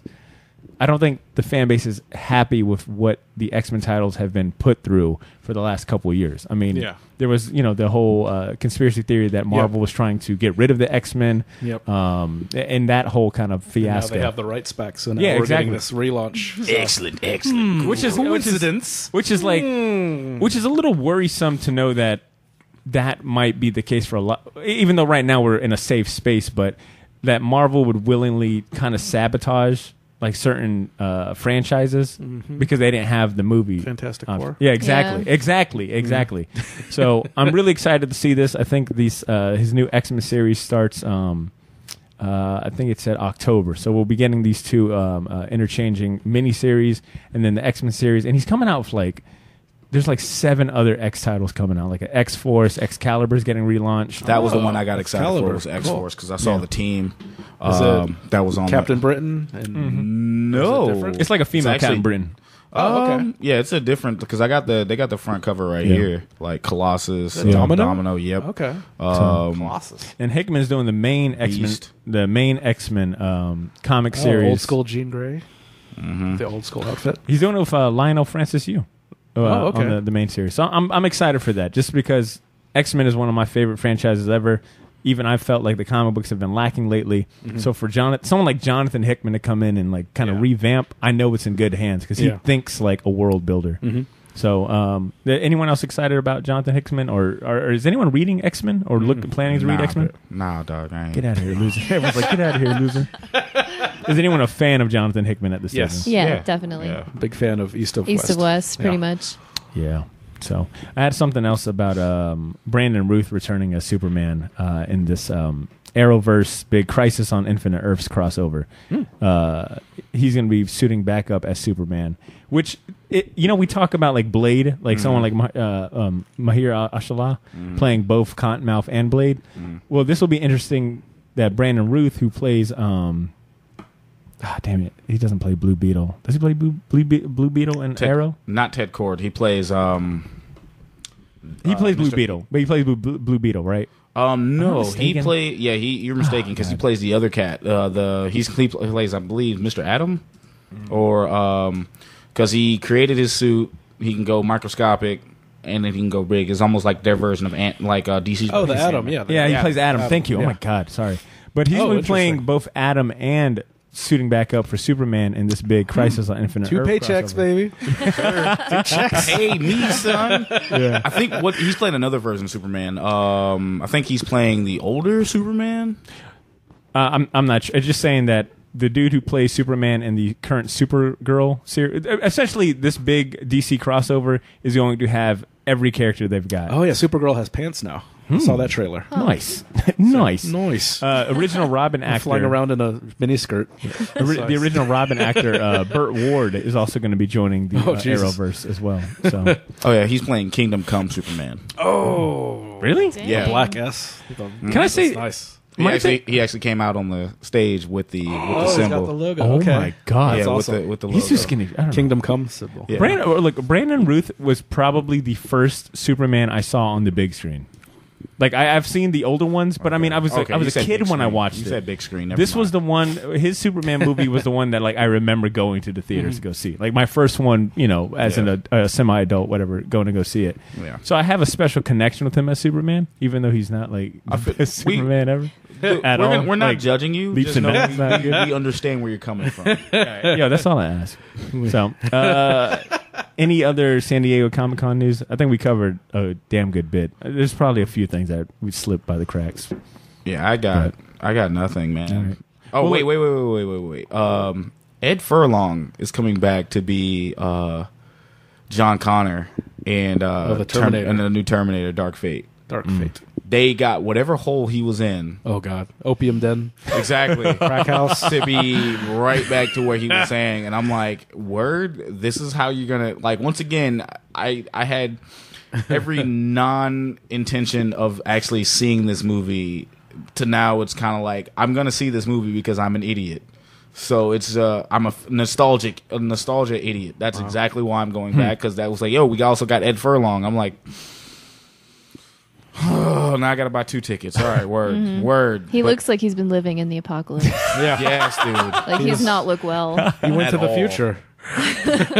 Realize it. Shit. I'm like, meth. Is the T2, the guy from T2, the liquid Terminator in this or no? So it's a amalgamation of both. He got left out. So what I'm seeing is, from what this trailer has shown me, they've taken every good idea from every bad Terminator that's come out after like 2, and put everything together. You're getting a female Terminator, Okay. but you're also getting a cyborg, which was like Terminator, not Genesis, but Terminator. What was the one? Oh, with Christian Bale. That Yeah. one? I know what you're talking about. That one. You're getting he's going to be a cyborg. You're also getting, like, not only you're getting a T-1000, but you're also getting one where it's an actual Terminator, but he bleeds like iron. So it's actually, he can be 2 places at once. Oh. So that's one they're taking, All right. like, This Terminator it's talk is- it's a lot. I'm lost. I'm going to say this for our listeners. If there's something that you want to highlight that we missed as far as San Diego Comic-Con announcements, once again, shoot us an email, shoot us a message on social media. Have yourself heard, and we'll go ahead and definitely address it next episode. I want to go and jump into the champion season so we could wrap this episode up. So let's go and cue up that champion season music.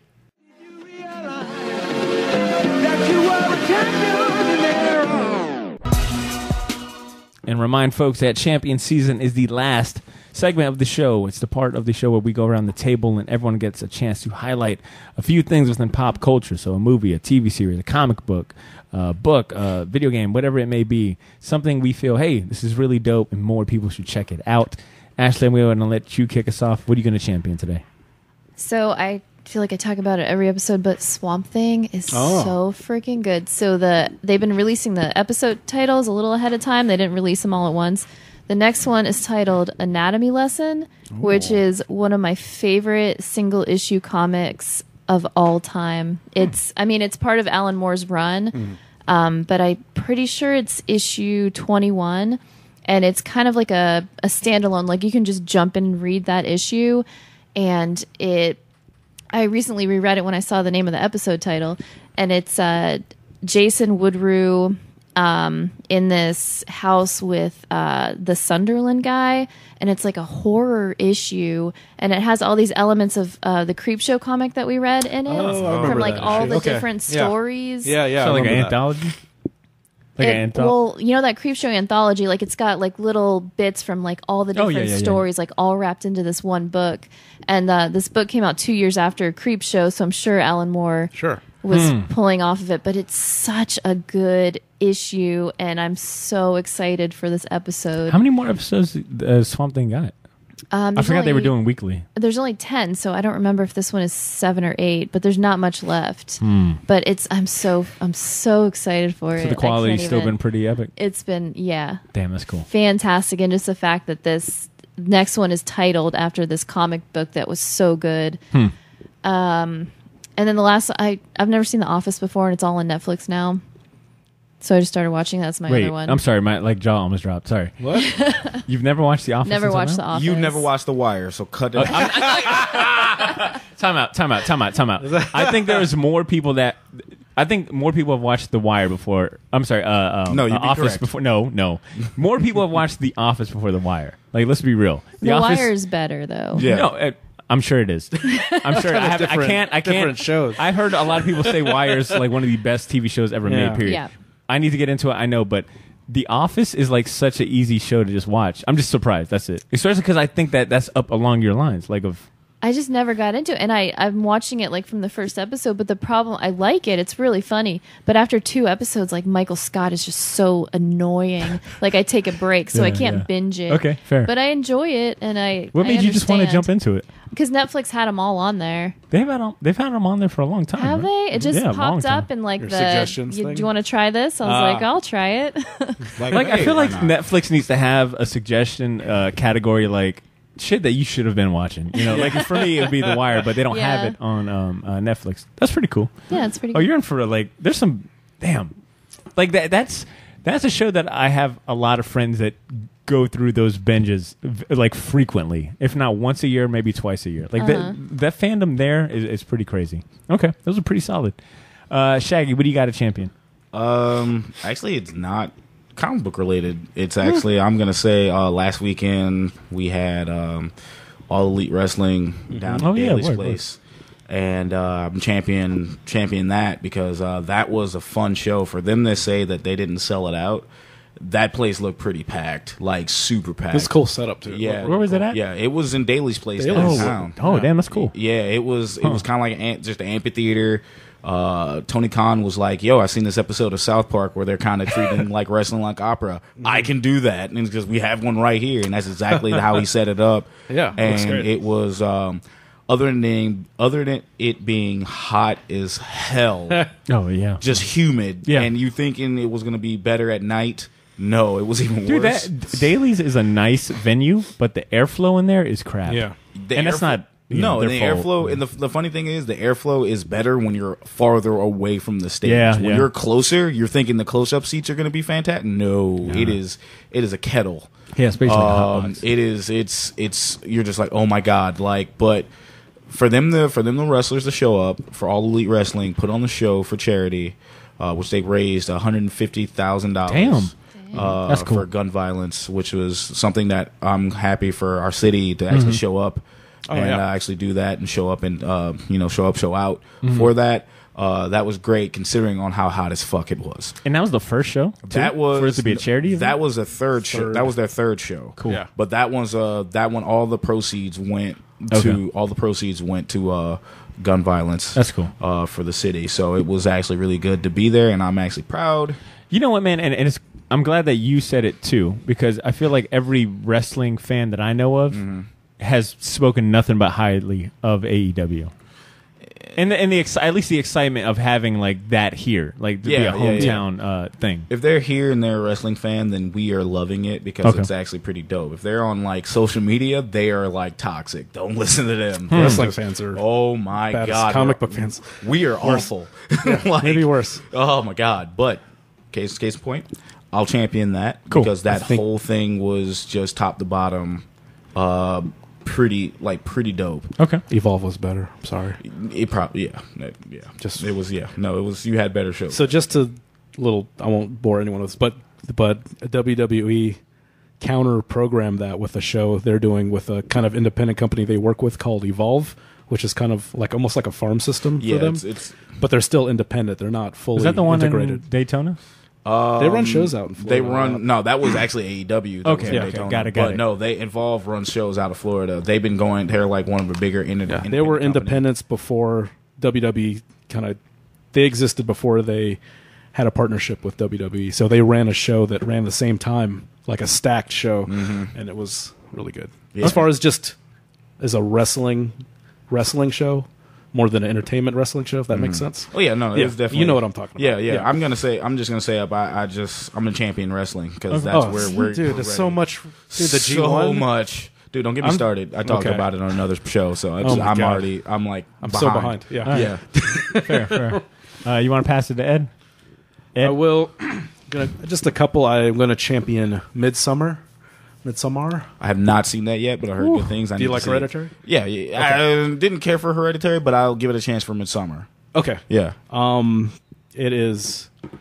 If you like kind of I don't know if you want to call it like a folk horror, like a Wicker Man. Yeah. Kind of has those vibes to it, but it is. But don't go if you're fighting with your significant other, because it is basically a breakup movie. It's like a horror breakup movie, kind of with this kind of weird Swedish kind of cult, and it's just crazy visuals. Like this is the same guy who did Hereditary, And like I said, these are two really solid horror movies. Yeah. So definitely check it out. Without getting into spoilers, there's some like it is, and it's just interesting because the setting is like it's basically in Sweden, so the days are a lot longer, so everything's in sunlight. It's not shrouded in darkness, and this is a kind of a commune cult, but it's not a overly evil. Like when you see horror movies, generally you see the cult and they're like wearing a goat head and have pentagrams and shit. So these are bad dudes. No, this is like people dressed all in white with flowers, on their head and stuff and dancing around. It's like, oh, they're weird. But At first, I thought it was like a horror film about that takes place at a music festival. That's what I thought. At first. It's a festival, but it's like, oh man, not the festival I'm thinking of. Yeah, nah. There's some pretty intense stuff, but if you're a fan of Hereditary, it's not. It's a different movie because they don't do a lot of they don't do any supernatural stuff in this. So, but if you like that filmmaker, definitely check it out. Those are scarier to me, like when it's not supernatural and it's like more realistic. Yeah, and you're like, because this is all could actually happen. And it's crazy because they're all basically taking mushrooms, drinking mushroom tea, so they're all high and you don't know what's going on. Yeah, dude. And the visuals aren't too over the top to where it's like, oh, they're tripping balls. Yeah. But it's an interesting One of my homies setting. One of my homies sold that movie to me. It's like, hey, if you want to see a movie about white people, white peopling, that is the movie for you. Damn. Dude, it is over the top. Yeah, that is that's a lot of white people shit going on. Yeah, it really is, dude. All right. This is the whitest white people shit movie. That might be sold. And then it's the other one is a new series that came out from Image. Mark Millar, Matteo Scalera, Space Bandits. What? Have you seen When this? did this come out? Just 2 weeks ago. It's just setting up now, but the art is really cool. It kind of has this kind of almost 80s kind of neon aesthetic, which is everywhere, but this is really well done. And so it's basically it's kind of a setup where it's like two female kind of criminals kind of get betrayed by their like gang or their partner, and then they meet up kind of in this intergalactic jail, and then that's kind of where it ends. So it's kind of a setup for the story, but the art is really good. It's really good.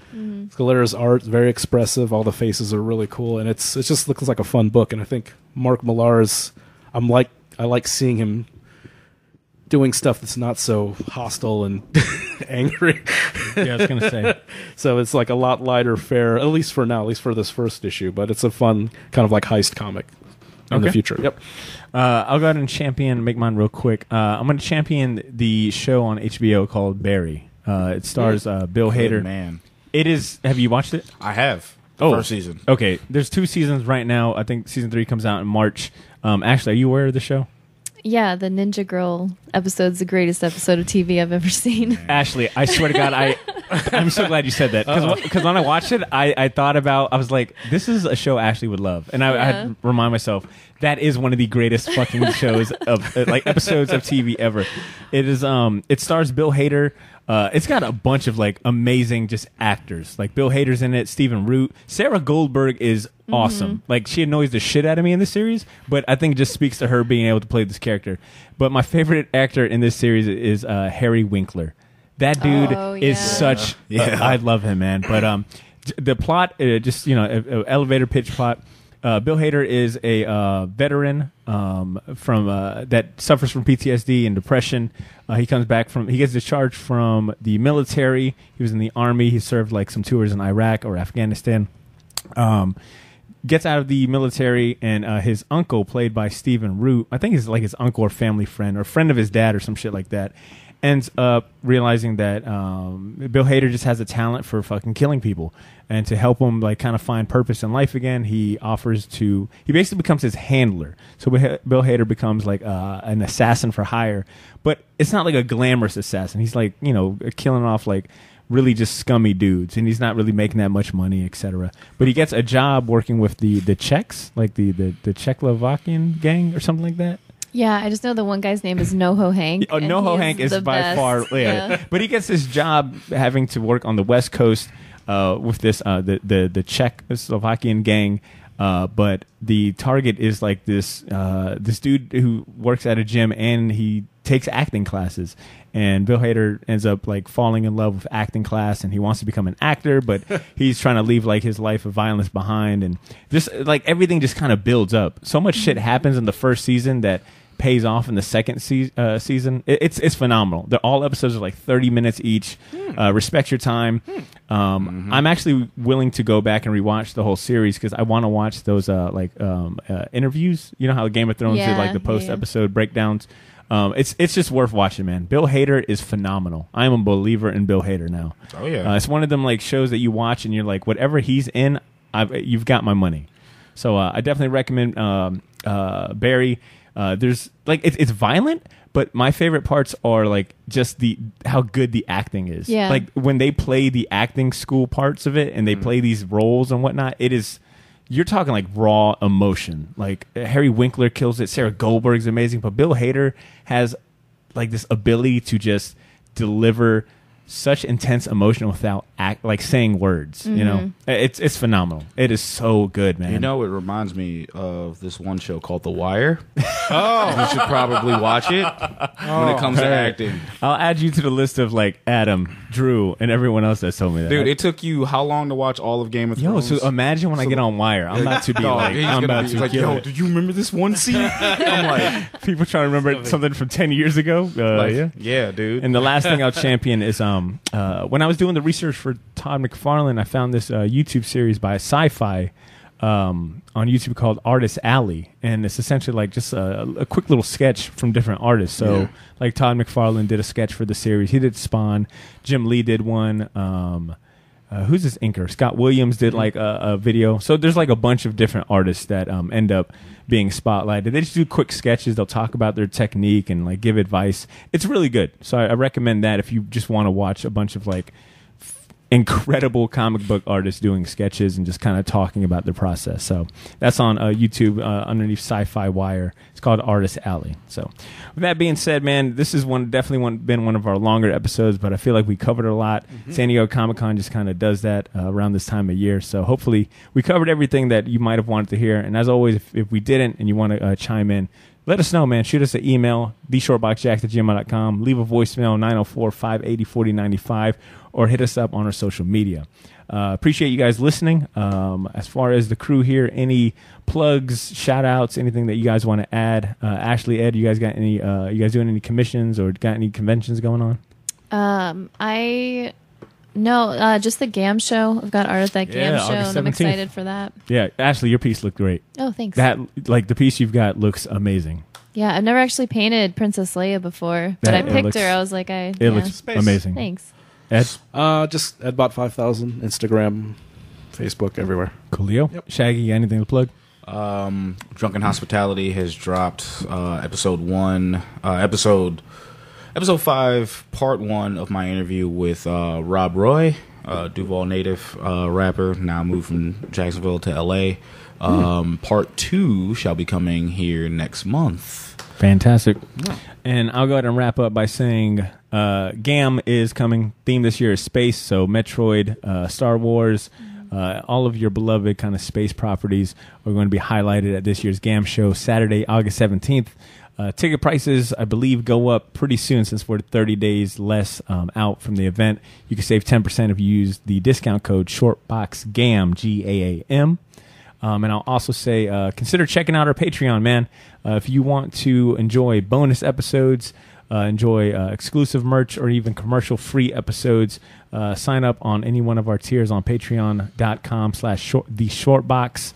Like Corey said, man, we try our best to definitely give back to those who are contributing and supporting the show and lending a hand. It's always appreciated. And I'll also say, if this is your first time tuning in and you enjoyed the show and you want more Shortbox content, consider subscribing to the podcast on your favorite podcast app, whether that's Spotify, iTunes, SoundCloud, Stitcher Radio. Wherever you can find podcasts, you could probably find us. Consider subscribing and leaving a review, and also follow us on social media at the Shortbox Jacks or Shortbox Jacks across Twitter, Facebook, Instagram. With that being said, next week's episode will finally be the audio from the Bob Camp and Rick Parker panel that we did earlier in the month, and we'll go from there. So thank you guys so much for tuning in. Thank you so much for listening, and we'll catch you in about a week. Yo, what happened to peace? Peace.